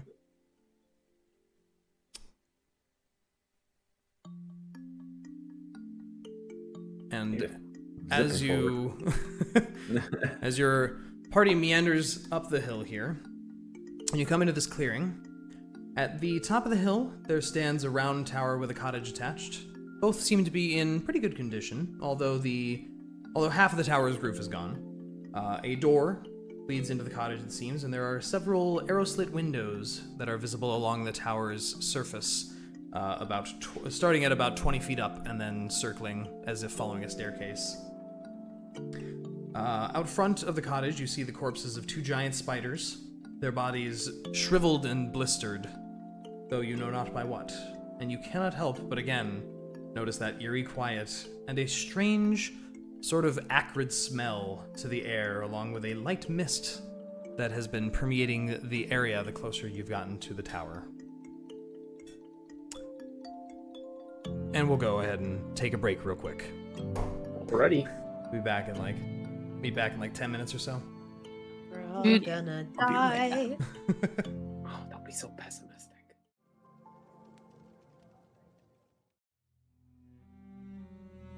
Hello and welcome back. Yeah. And so the dragon is dead now, so we go to the castle. Synas thought to himself in the future. We took on the What a dragon. nice- We did it while you were gone, DM. What a nice Oh, did future you? I've Taken imagined. care of. Did you? Yeah. Okay, cool. You leveled up even. Wow. We leveled up. We're at level 5 now. Amazing. Can't believe we're level 23. We did it, guys. All right. He's not taking us seriously. We did it, guys. No. 500,000 experience points. No, I'm not. And also, we work off milestone, not XP. So. Yeah, we passed like 5 of them way back there. Didn't you see us? Did you? Yeah. We It was ran on the right hill past on the way wall. up. Crazy. I must have. Reyka pulls 5 milestones out of her pocket. We already killed Tiamat. Come on, Rick. You can't. Reyka, you can't just take those signs off the side of the highway. It's illegal. That's illegal. Okay, so before you, a lightly enshrouded in mist tower with a couple corpses, the roof of the tower missing and broken away, and the door closed to the front of the cottage, with a shuttered window on the side that you're on. What would you like to do? Guess we walk Reyka's up to the hanging door. back in the bushes as instructed. Yeah. Guess we walk up to the door. As you try the door, you find that it is very stuck in place. It appears the wood looks very swollen and sort of bent with time, and is pretty wedged in the doorframe, you feel. Want me to fix that? Let's say like Niah turns to Thava. I want to try breaking the door down. Make a strength check for me. Alright. Just flat strength, Just right? straight up strength. Wow, not good. 8. An 8. Thava, you grip the handle of this door and shoulder right into it and just kind of right against it, and it kind of creaks and splinters a little bit, but it doesn't budge. Stubborn. Would you like to give it another shot? Sure. While Once- this is going on, I'm gonna go ahead and start ritual casting Detect Magic, Sure. just to be safe. I know it's gonna take me a bit. There you go. I was a 16. 16, much better. With whatever weakening you did this time, you shoulder into the door again, and the whole thing comes loose, cracks apart, splinters, and opens to reveal a very enwebbed and broken down cottage. The interior is dusty, contains some furniture that is draped in old webs, but at first glance you don't really see anything of value. It just looks like destroyed furnishings, really. Alrighty then. Assuming this next door is going to be it. Right. Do you open the door? I test the door. It appears unlocked, and even a little kind of slightly hanging off its hinges. Kind of rocks back and forth in place just at the very touch. Alright, I gently ease the door open a crack to see through. Sure. As you peek in, it's pitch black in there, basically, minus the light shining in from some of the arrow slits that are probably illuminating the room very, very dimly. But you don't see anything immediately. Okay, open the door. As you open the door, Do not enter. you see within this large circular area a pile of, not a very large pile, but a pile of what appears to be coins. There's some goblets in there, some, it looks like a small pile of treasure, really, sitting back toward where the base of the stairs is. Yep. Alright, I gesture Thava to put down the deer carcass and call out, hello. Alright. She tosses it down.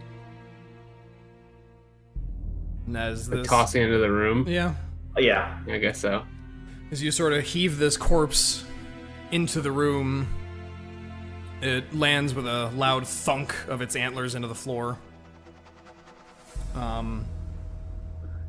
And you swear you hear potentially sort of a rumbly breath, but you still don't see anything, and everything seems to sit very still for a couple moments before a voice far up above, it seems, kind of echoing down through the structure and rafters of the building, just calls out to you with a, "Won't you come in?" Maybe once we are on better terms. It's rude to enter one's home uninvited. True, but it was hard to find time to speak with you otherwise. Please come in. I don't bite.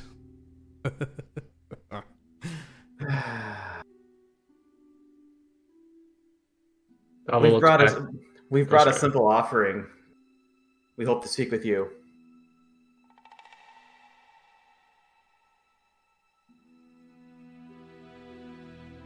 And as you hear some very light clicks of what sound like claws echoing around this space, and as if sort of a chameleon suddenly moving and revealing itself to you, you find yourself not face to face, it's hanging onto the wall about 10-15 feet up in the air. A green dragon that sort of shimmers into visibility with bright yellow eyes staring at you, a tall triple-crested fin running down the length of its neck, its body sort of coiled up into the darkness above, hanging on some of the rafters and structure, and it just leans its head down about the middle of the room, just looking at all of you. Looking at Niah, looking at Synas, looking at Thava, and tilting its head a little bit. And then it looks at the stag.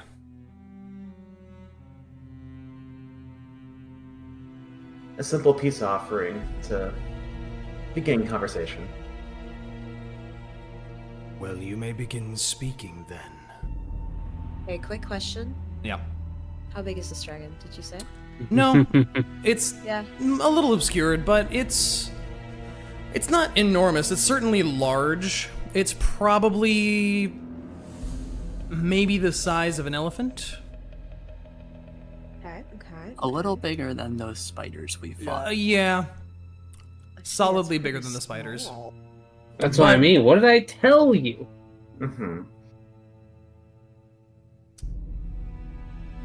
But it So- just tilts its head, seemingly patiently waiting for you to speak. Yeah. Niah just. You're not in the room. You're not even. You said you weren't gonna be part of this. I was gonna stand behind everyone, but Well, you yeah. are currently down the road. Do we want to okay. enter the room, by the way, at this point? I'm not Me? entering that room. No. Oh, okay. So here's my just out of Yeah. character thought. Yeah. So we're gonna stand in a room where I can just shoot a breath weapon and just engulf the entire room. It doesn't really matter either way, but I mean, Yeah, either this way. building is barely 30 feet long. It's gonna Yeah. breathe on us anywhere. Yeah, there's yeah, at least in here we can break line of sight. yeah, true. That's fair. We are agents of Neverwinter here to survey the town of Thundertree for resettlement. And you watch its eyes narrow immediately at you as you say that, and it tilts its head a little the other way. Interesting. And we are interested in avoiding a great deal of trouble for all parties involved. Well, you have come to my home. So you cannot just take my home. I have looked long for a new lair to call my own, and I will not have the business of bipeds getting in the way of my growth and my home. I think you misunderstand. We are merely here bearing a message. regardless of what happens here, many, many more people are coming.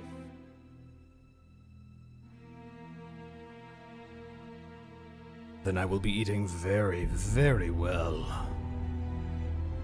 And I'm sure you will, for a time. Weeks, months, maybe even a year. But every kill, every combat, every fight will get you more and more attention. Until finally, the kingdom loses patience with you. Be that as it may, I'm not concerned with what attention they bring to this forgotten hamlet. Why is that? None have come here in a long time. The elements have taken this place back. Certainly, if your civilization wanted it, they would have come for it before now. Before the blights and the zombies. It took some time for us to recover, but we are ready now. I come here merely bearing in an effort of goodwill to avoid conflict between us. ADM, Yep. can I, like, stealthily approach the building to, like, just kind of listen outside the door? Sure, make a stealth check for me.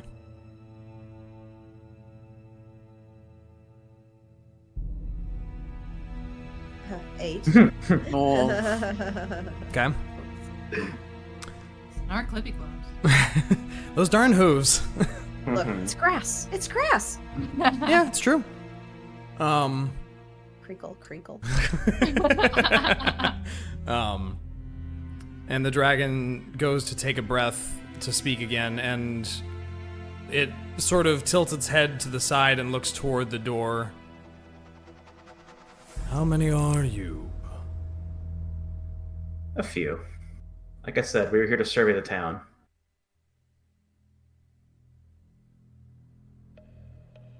If you're planning to catch me by surprise, I am unfortunately going to disappoint you. If we were planning to catch you by surprise, we would not have announced ourselves in the first place.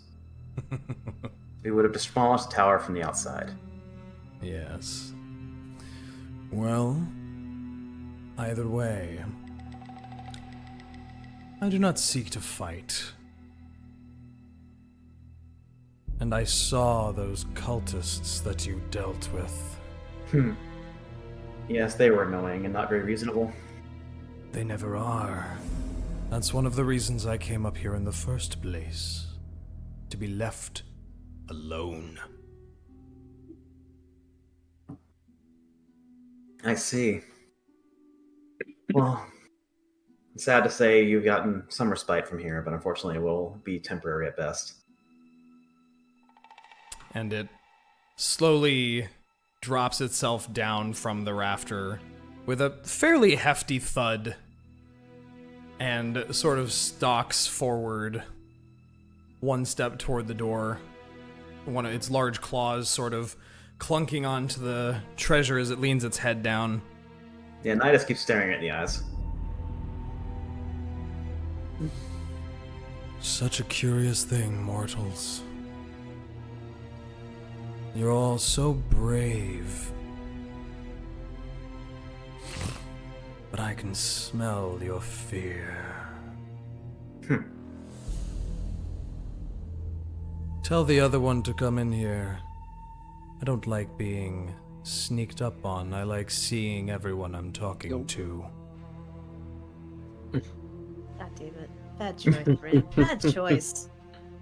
So I'm pretty sure I would have heard Rinn coughing Oh outside yeah, I as mean, well, right? you probably heard her come up. Thava just kind of glances back. Yeah, Niah just kind of closes her eyes and just gives this like very put upon sigh. Just, Did I hear Rinn. the dragon? Oh yeah, his voice definitely reaches out here very, very easily. And you can see its head sort of peeking down, the glowing eyes regarding all of you. Do you enter in the Rinn- building, Rinn? Yeah, she brushes some of her hair in front of her face and she walks in the room. Synas will And put a kinda hand on her she shoulder. crosses her arms and just kind of goes. Nice of you to join us, by the way. Shut up. 4 of you, then. Wonderful.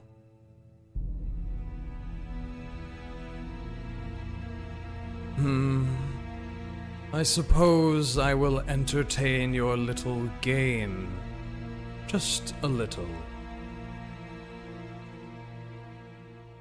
Do you know what other creatures lurk in this part of the world? Do you know of the dragon taking land for himself to the south?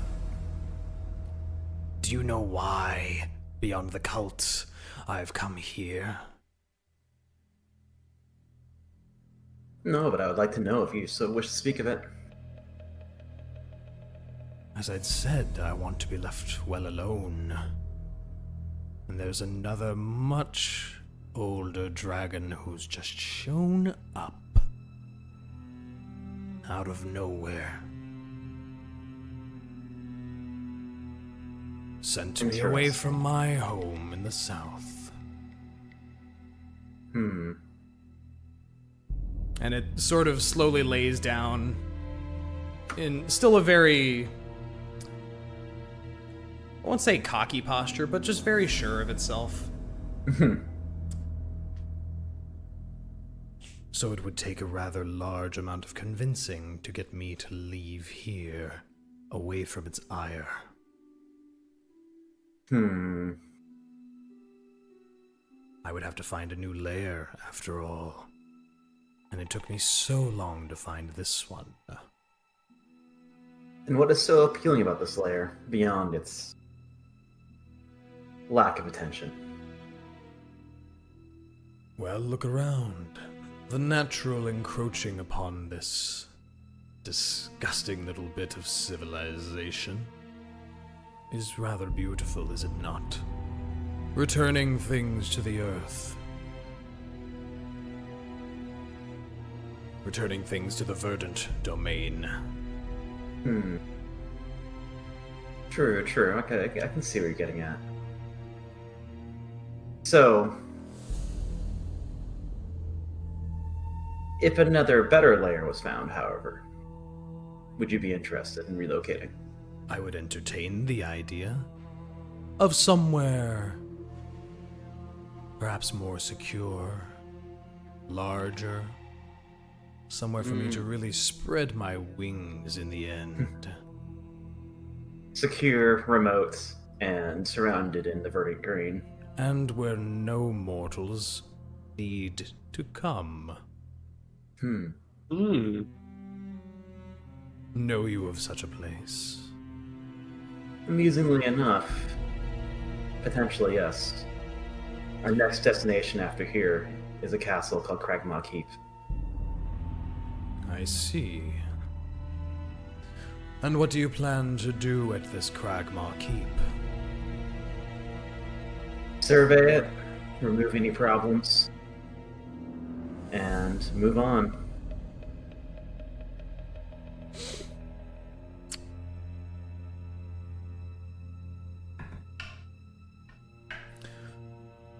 Interesting.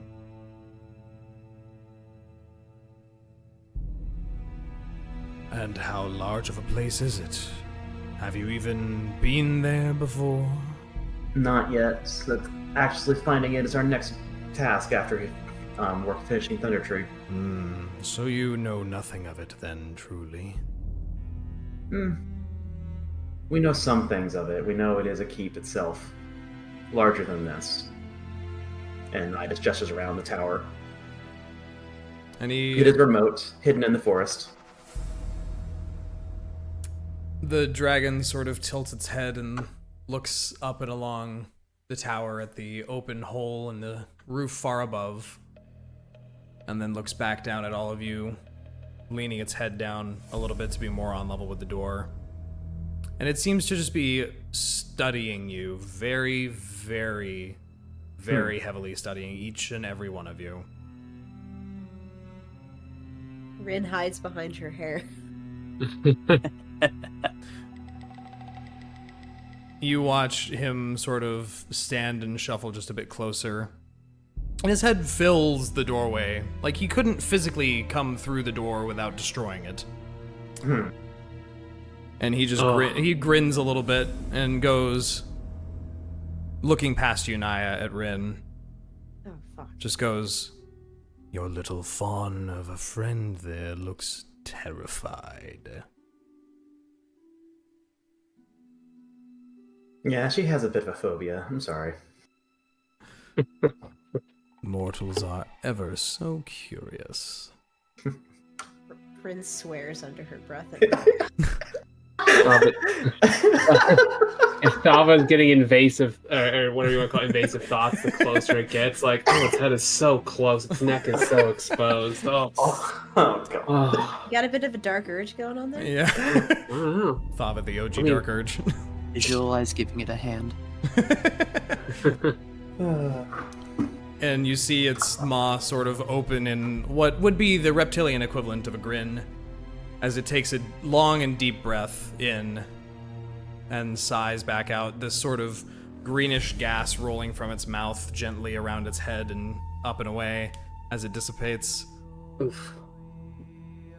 Well then, it certainly sounds to me like you're trying to enter into a bit of an accord with me.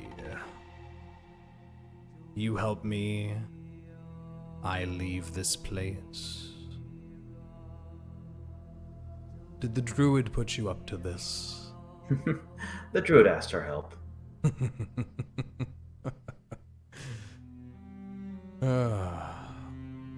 I was hoping he would be stubborn. Stubborn mortals are fun to break. But I know your sense now.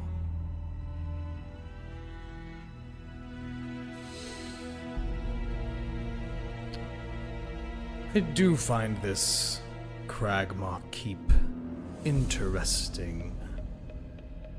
If it is larger as you say, perhaps I will see about it. Perhaps you will lead me there.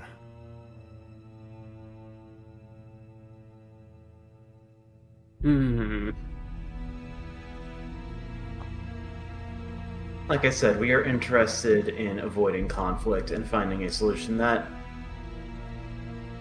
is good for all parties. We see no point in needless conflict. Well then.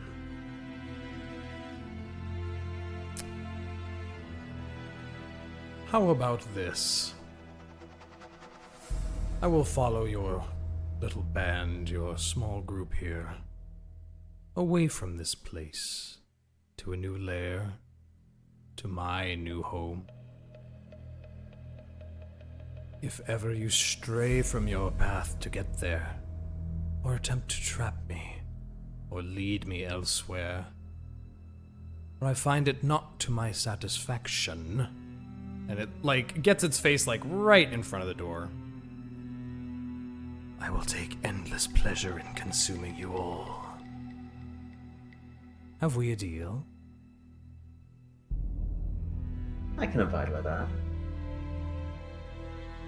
Thava just looks to the others. Although, truthfully, I expect the keep to currently be occupied, so we'll have to talk to the inhabitants first. Certainly. I will await for you to deliver me a new lair.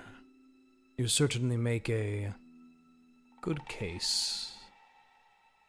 This place is going to be pitifully small for me in a year's time, even.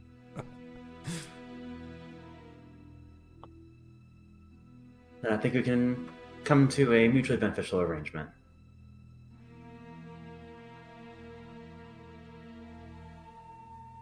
Well then,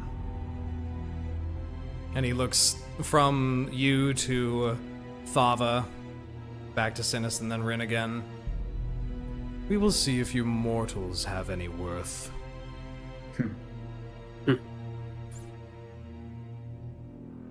Then we have an accord. I will mind your departure. But know that you are under the watchful eyes of Venomfang. And as it, like, gets right in front of you, it just immediately vanishes from sight. Okay, out of character, that is as good of a name as Taserface. If Rinn wasn't so terrified right now, she would have looked at Niah and laughed. And you hear the sound of claws grabbing onto stone as it invisibly seems to scale away, though you do see the pile of gold and items, and looks like there's like an axe and some scroll cases and this and that all kind of gets scooped together by something and then just kind of upwards into the air. Oh, axe. Axe. Was a big two-handed axe. It looked pretty big. Great axe. It looked pretty great. Oh. Looked pretty great. I am sorry, but Ah, it's okay. We can always betray him later and take it. Gosh.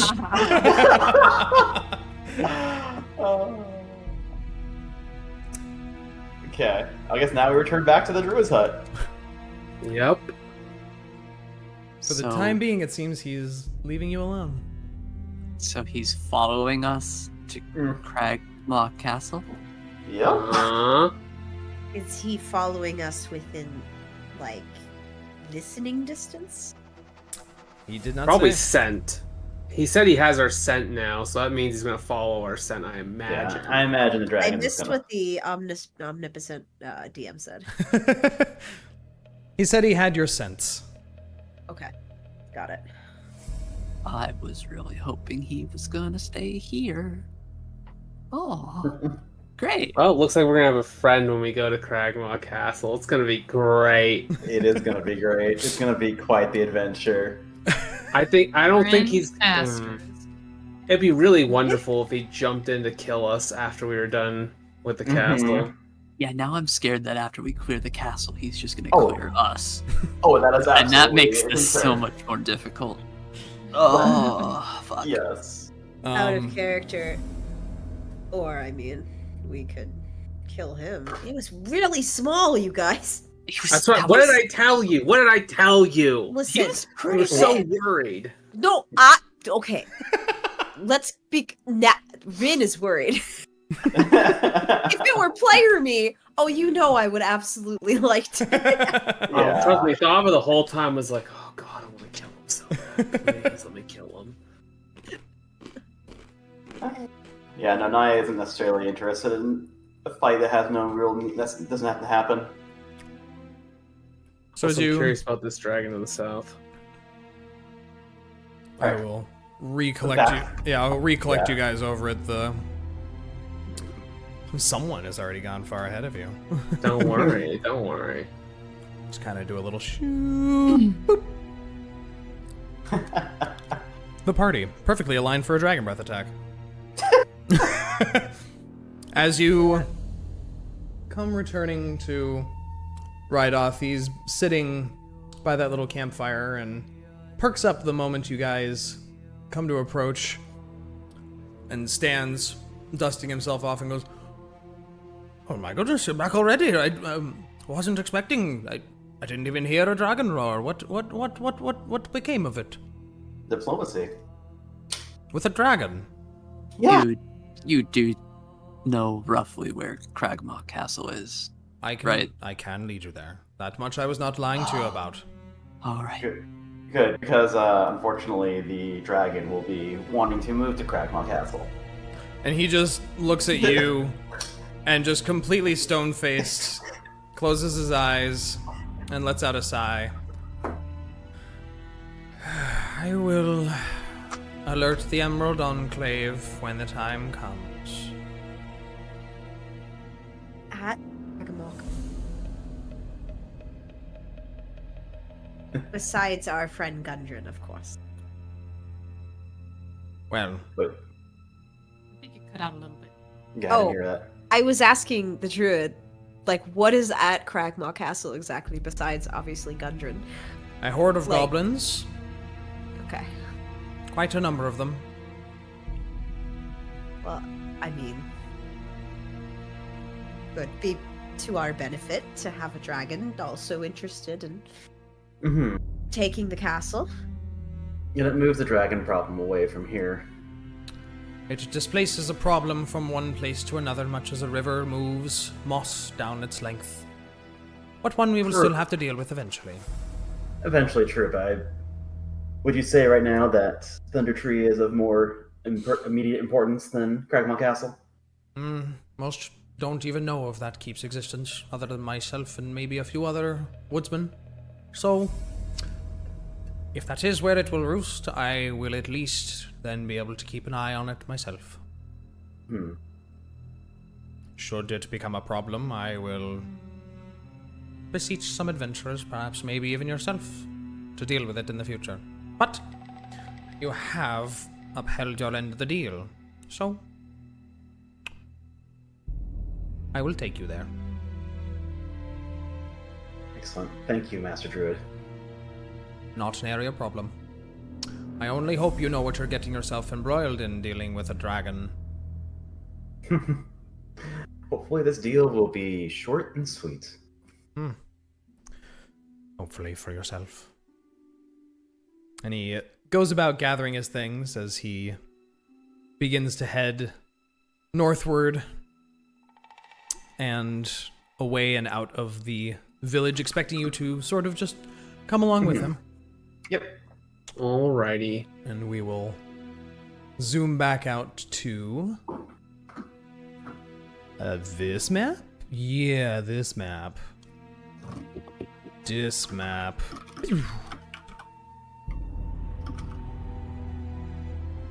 Okay. As it's about the middle of the day. By the time between hunting a stag for many unfortunate hours and prepping yourselves to deal with a dragon, it's been a good few hours. So the sun is high in the sky. You don't see any sign of the green dragon, but many of you feel its watchful eyes potentially upon you, instilling that paranoia in the back of your head. The druid begins to lead you guys southward, not tending to any road or any specific trail, and in fact, as he walks, he sort of seems to be creating his own little trail through the grasses that sort of part in front of him as he continually casts a little bit of druid craft to kind of carve a trail for you all to follow. The weather is cloudy, for sure, though it doesn't appear like it's going to storm. Are you going to travel at a normal pace, fast pace? I would say a normal pace. Okay. Yeah, we don't want to outrun our dragon friend. Yeah, come on, we're worried about him. We don't want to, yeah. Of course, of course. We also He's don't just want a to- little guy. He's just a don't little want to guy. appear like we're breaking our deal. Sure, yeah. So as you guys are heading southward, just need to roll one thing real quick. Oh, cool, neat. As you guys head southward, anyone who likes to can make a perception check to sort of keep an eye out on the area, or anything else you'd like to do as you travel along with this druid in the lead. He appears to be tending away from the forest itself, and sort of leads you all more southward, following its edge, but never necessarily going straight into it throughout Did the we day. walk past this place by mistake? Or, like not I like we do think so. just walk by it. It's possible. We never saw it the Yeah. whole time. Yeah. Yeah. And this continues on. Your day continues very uneventfully. Nothing out of the ordinary. No giant spiders, no nothing at all. You see some small townships throughout the hills and a couple small, slightly larger walled towns off to the west as you traverse along that are mostly enshrouded by the hills. But as time passes, you walk for about, I'd say 4 or 5 hours at this point, bringing you to roughly here, let's say. Wow.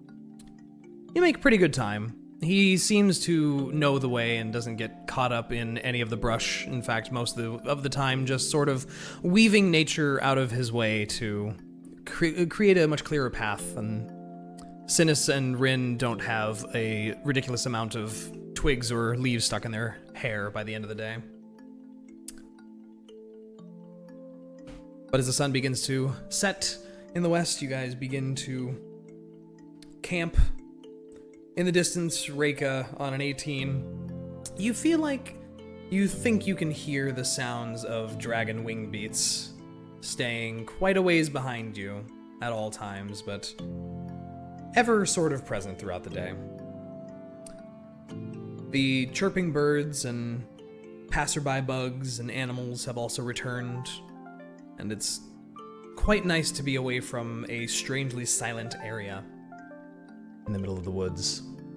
Rydoth sort of does the same druid crafting to create a bunch of little makeshift sleeping areas once again as night begins to fall.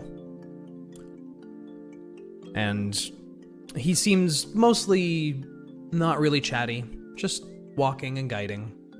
And he sets into immediately basically going to rest the moment he has a little bed space set up for himself. Is there anything you guys would like to do at the end of this day? I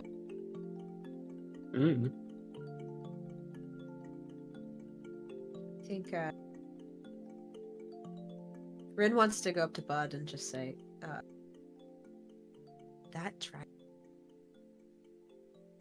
Think you cut out again. Oh, I did, sorry. I was just saying to Bud that dragon was a lot smaller than I expected. Oh, was he? Yeah, definitely smaller than the one I've seen in my life. Oh, Way you've seen a smaller. dragon? Once, yeah. Oh, what was that like? Not something I ever wanted to repeat. I guess that makes sense given what people say about him.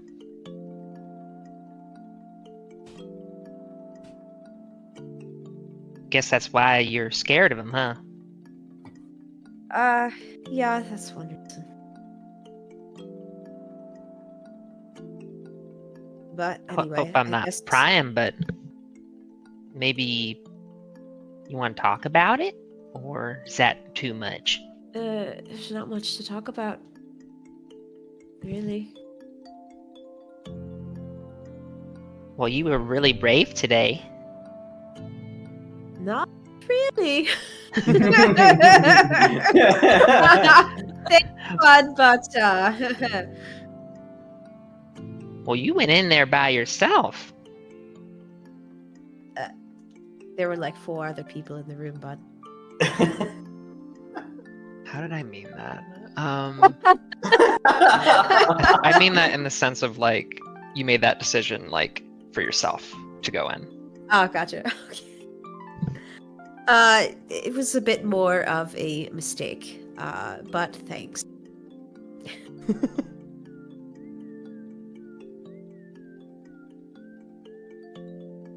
Anyway. You guys all come to rest in the evening, and you can set up to take your watches as the night falls once again. The usual order, I'm supposing? Yeah. Niah and Rinn first. Mm-hmm. Make me some perception checks. I help. Ah, yes, I'm cut my ears. continuously curious. 18. 18. Okay. As opposed to the other night, there is plenty of chatter and noise from the woods. animals darting through, birds swooping in the night, bats flittering about. But nothing seems harmful. You do notice a few raccoons coming a little close to your camp, sniffing about in the dark, kind of creeping up towards, like, where Rinn and Thava are sleeping. Or, sorry, not Rinn and Thava, but Reyka and Thava are sleeping.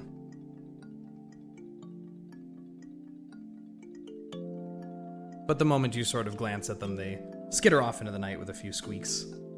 And your watch is fairly uneventful as you go to wake up Synas and Thava for their watch.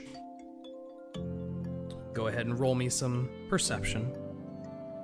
Go ahead and do it at advantage. Yeah, boy. Yeah, boy. Synas. Oh, thank God, because that one's bad. Oh, that's not much better. Well, I mean, +6, so 15. Okay, 15's pretty. bad. It's pretty good. Okay. Pretty good, It's honestly. a 10 otherwise. So as you two are sort of watching throughout the middle of the darkest portion of the night, and your dark vision Synas only illuminates so much. You do sort of in some of the brush and the trees, you see sort of these little flitting blue lights. They almost look like lightning bugs, but they're just blue and different colored, and kind of bouncing through some of the bushes and the grasses, sort of nearby to your camp, but just kind of cruising around.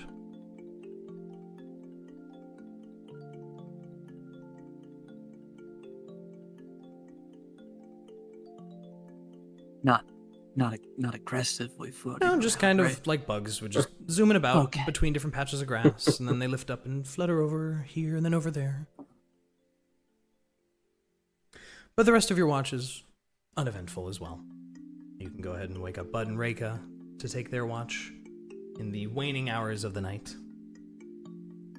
And you guys can go ahead and make me some perception checks.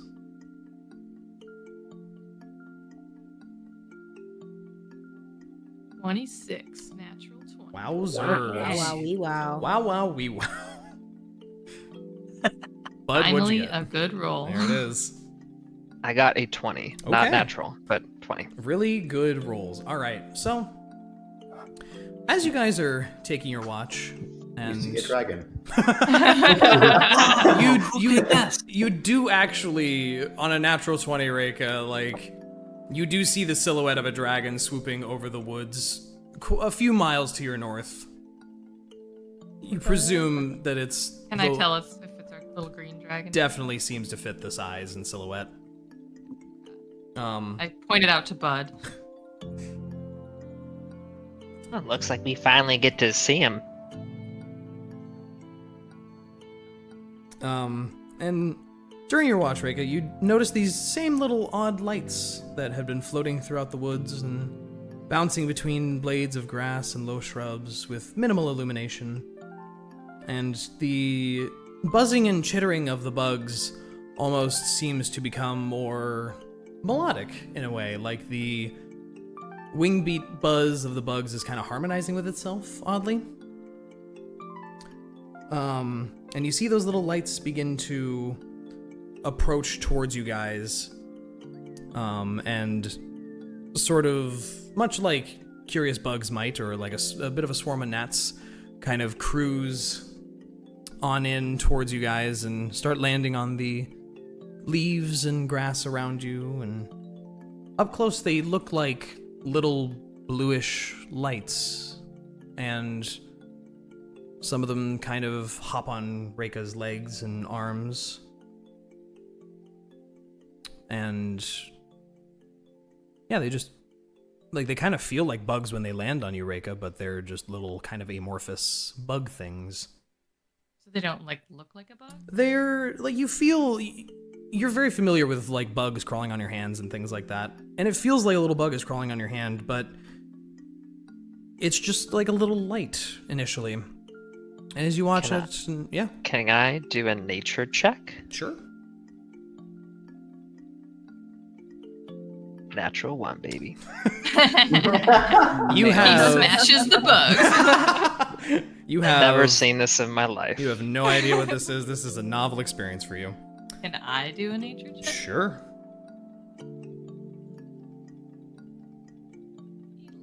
11. So it's very odd.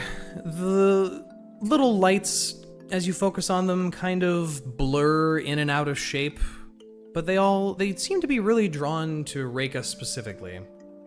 And kind of more and more land on your hand until you basically have like a hand covered in little fireflies, practically.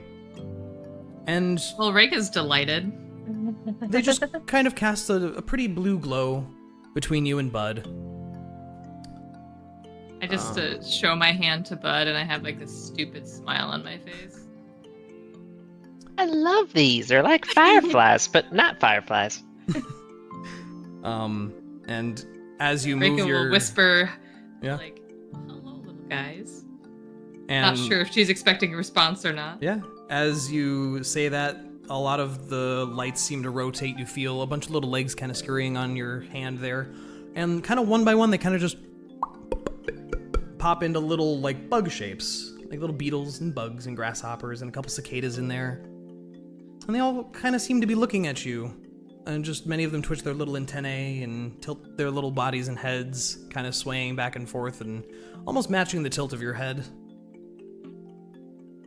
Reyka's gonna bring her face up to her hand and just smile and giggle at them. And Bud, you watch a couple of them kind of just and hop onto her face and up to her horns, and these little glowy bug friends seem to just be kind of hanging out with you guys. Now, Bud, on a dirty 20, just more than enough. You've been distracted watching these bugs kind of alight onto Reyka for several minutes now. And your attention turns back to the surroundings, where you see, sitting not too far away, just in the open, kind of dimly illuminated by the moon, what appears to be a wolf. Just sitting there, just kind of staring at you guys. And Reyka notices too. If you point it out to her, but she's absorbed in looking at these bugs, and eventually Bud gestures towards this odd-looking wolf that, I mean, at first the silhouette looks wolf-like, but it's sitting not even 20 feet away from you, from your campsite as a whole. And you can make out some very, sort of elongated ears that come up to really tall points, and a tail flicking behind it that ends in like a lion's tail tuft, kind of in a way. And it doesn't really look like any wolf either of you have ever seen before. You can make an Arcana check to see, if you'd like. My specialty, but I can 11. 11. try. 14. Neither of you seem to know what this is. And it just sort of sits there staring at you, and you're not sure if it's sort of the way that its eyes are catching the moonlight, or if their eyes are actually glowing, but these sort of vivid blue glow just stares at you guys from behind these eyes, and after 5 minutes, 10 minutes, still just sitting there staring at you. Do you think we should wake the others? Or try to I don't know. Doesn't seem to be doing anything. Yeah, it doesn't seem very aggressive. You think I should say hello? Oh, I mean, I don't know if we can say hello, but you want to try to approach it? I mean, we could. I think I want to go try to say hello. So as you both sort of stand and go to approach this odd canine shape, it Doesn't move. It As, doesn't as scurry away. non-aggressively as possible. Yeah, sure. It doesn't appear to move. It just seems to be stoically sitting there staring at both of you. And as you come closer, I will post a little image of what you see here.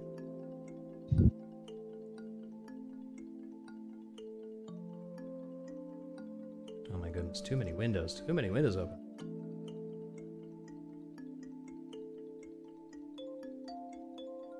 Come on, you. Copy. Paste. You see this sort of creature sitting before you. Aw, cute. And it just sort of stares at both of you as you approach and tilts its head. I think Bud would be a little bit scared.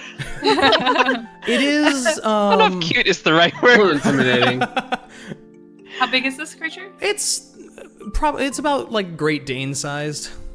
Right, and it's just sitting on his butt? Yeah, it's just sitting there. He's just hanging out, just looking at both of you curiously. Well, Reyka's Probably- gonna probably say, because- like... What's Sorry. that? Oh, You say, I Bud? was just gonna say like Bud's probably a little like cautious because kind of reminds him of like wild wolves that you know maybe like stalked or tried to get like livestock, sheep, you know, back at the farm. Makes sense, makes sense. What were you gonna say, Reyka? I was gonna say, I was just gonna like friendly, like raise up a hand that might still have some bugs on it, and she's like, "Well, hello there." And it looks at you and tilts its head, and in Elvish, it says, "Greetings to you, traveler." And Reyka responds in Elvish, "Well, greetings. My name's Reyka. Who are you?" Names are not as important. I am curious of you, wandering out here in the wilds alone. Out of character, does Bud know Elvish? Has he revealed? Bud knows Elvish fluently. Yes. That's right. You talked to that. Yeah. I forgot to talk to that one guy. Yep. Okay, so you understand what's happening.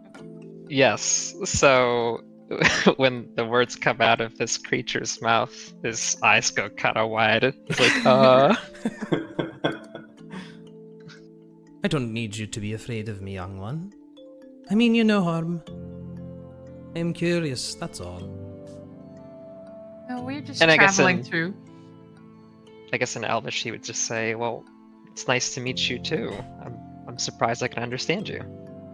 As am I surprised that I finally found some individuals in the woods who might speak Elvish. What an odd little thing we found, isn't it? You were saying something, Reyka? Oh, he was asking what we're doing here, and I just said we were traveling through. I too am a traveler of sorts. One that is very tired of traveling. And this world has been very unkind, let us say. And you see its eyes sort of flash, and with a the dog vanishes, and reappearing about 5 feet behind Bud with a just goes, "And most mortals are afraid of my tricks, it seems. You're all so skittish and jumpy." Well, Reyka jumps, but then she giggles when she sees what he did. Bud's just like, in Elvish, "You're full of surprises, aren't you?" One could say. I seek companionship, one could say. Aw. My friends and I got separated. Where I'm from, Where are you from? Bud asks. far, far away under a tree from here, my friend. How did you find your way all the way over here? I don't know. I have been here for 5 suns. And it's a very large world out there, and I could not find my tree.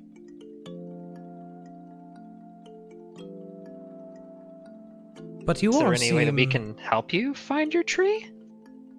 Well, the more I see of this world, the more I am interested in it. I wish to stay. I wish to explore this world. I wish to make friends. Will you be my friend?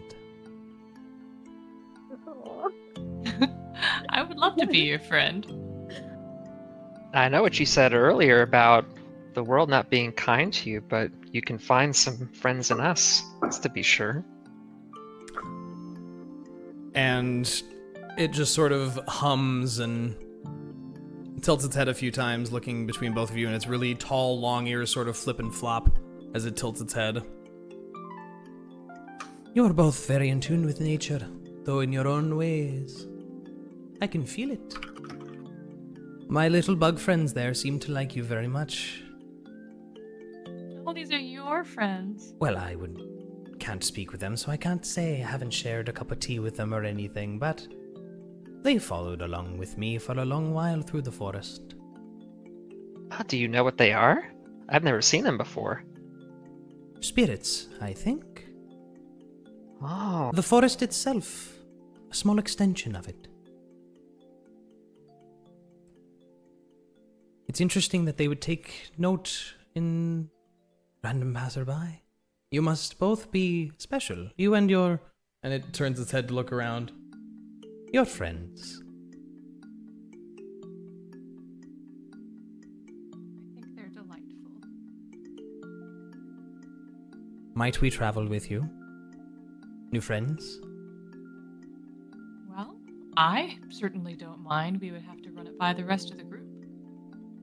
And... Yeah, that sounds like fun, but we should let you know that we're going to a place called Cragmaw Castle, and we have a dragon following us too. So we may get into some trouble and don't want you to get wrapped up in something that you're not prepared for. Worry not about me. Dragons are surly bunches, and the dangers of the world don't scare me so much. Might I suggest entering into a bit of a bond of friendship, something official then? You, young one, and he looks at Bud. You seem very good with animals. Me? Yes, you. I can feel it in you. Your friendly face and your innocent eyes.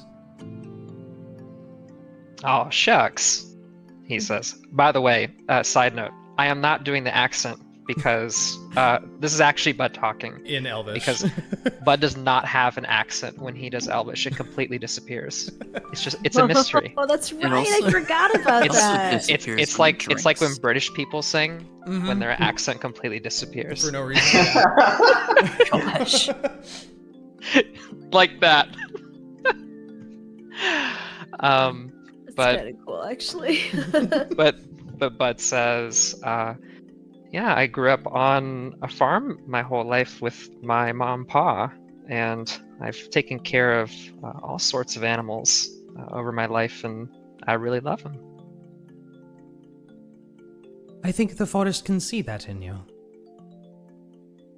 And I Yeah. see with the eyes of the forest. I've certainly explored the edges of Neverwinter a lot in my youth, hunting and exploring and even meeting some people there. Well, I think we will make for good friends then. Yeah, I'd love to be your friend. And he sort of approaches you and sits down right next to you. And it's pretty tall next to Bud.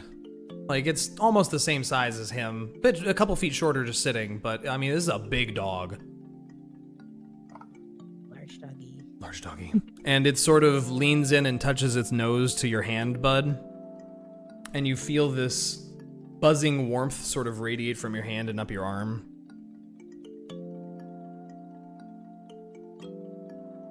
Bud is just like, kind of speechless. But he kind of leans into the moment in turn and like lowers his head to like touch like foreheads with the creature. And it seeing this motion kind of mimics it and gives you a firm headbutt. Friendly, but firm. Bop. And then, clearly feeling fairly comfortable, it sort of follows you guys back to your little watch spot and lays down next to you and just kind of rests its head on its paws. It would be nice to sleep for the first time in days. Thank you, new friends. Please sleep. Keep watch. Well, one thing I don't remember if we asked this, but like, I don't think we catched your name. Do you have one? I don't have a name at all. Would you like to give me one? Oh. Let me think on that for a little bit. Everyone deserves a name. Some people have a lot of them. For good and bad reasons. But like chuckles. The dog just seems to nod a few times and lays its head down and closes its eyes and seems to drift off, though it just stays motionless, breathing, laying next to Bud. Bud is Reyka just looks kind over of, at like, Bud. amazed. Oh, yeah. Sorry, go Reyka. No, I was just gonna say, Reyka looks over at Bud and silently, like, mouths like a. And Bud's like, I don't know what happened. This is crazy. Reyka makes the heart symbol with her fingers. And there's a bunch of little bugs on your hand still, so they kind of skitter around between your fingers as you do that. But you guys can finish your watch, go ahead and finish a long rest, and level up to level 3. Whoa. And we are going to call the session there. Timely enough. So if the rest of us roll really good perceptions for our watches, do we get free doggies? No. Is that a new rule? No. Aww. No, that's not how this works. But can't wait for everyone to get up. I know, Yeah, right? that's gonna be something. look, guys, we got a dog now. Ah! Thava's gonna be like.